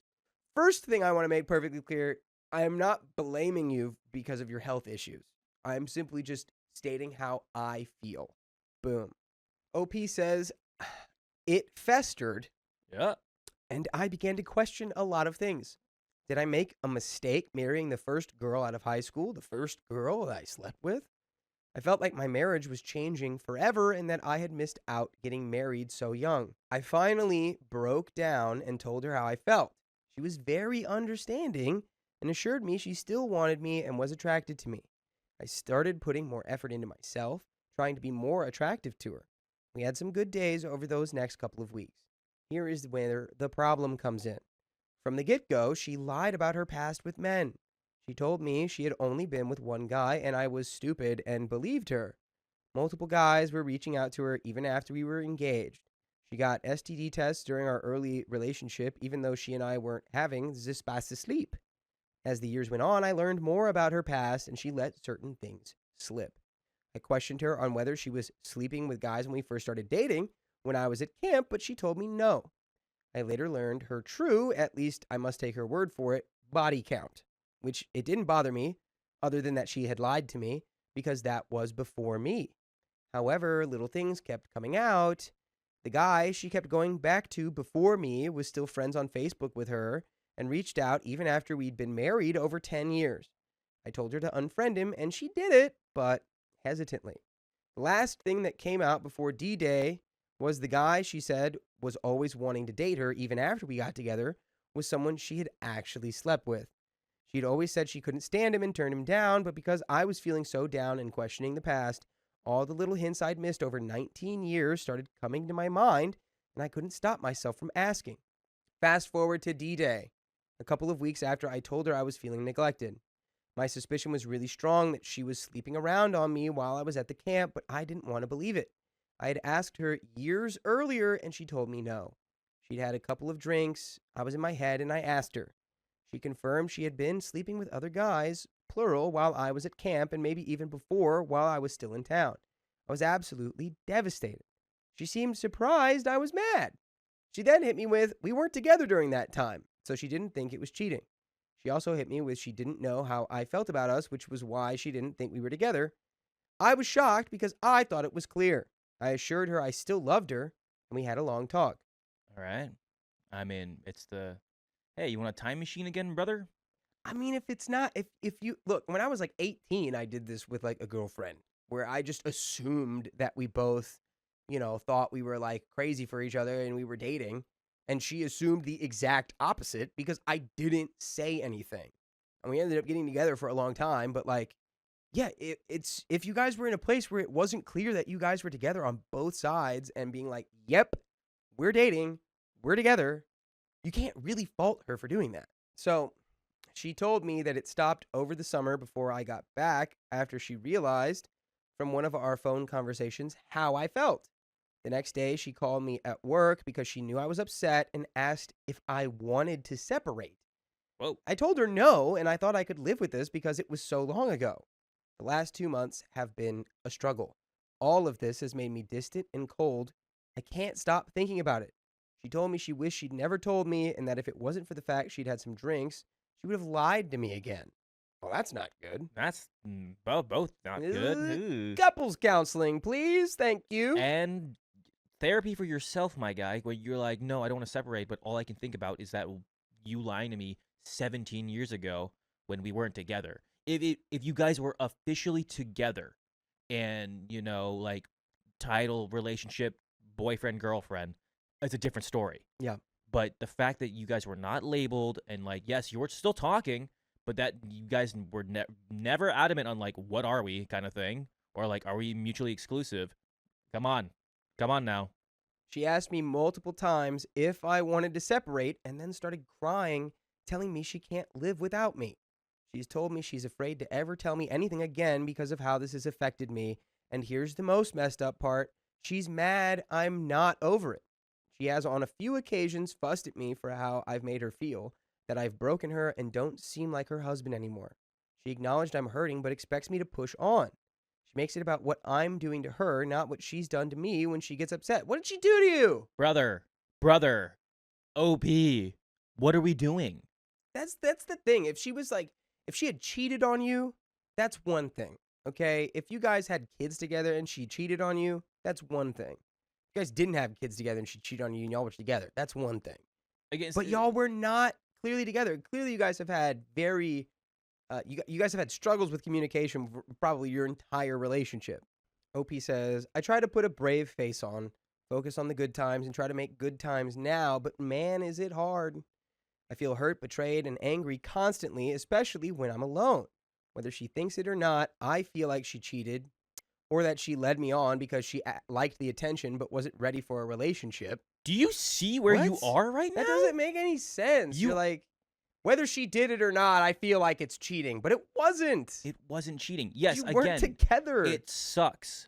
But how do you? It's like you spilled the milk has been spilled. How are you to clean it up? And it seems like you are not cleaning this up. You're spreading the milk more. I feel lied to, and that I ended up in a marriage that was founded on a lie she would have kept until the end. I feel like I should never have married her. I don't even know what this really is coming from.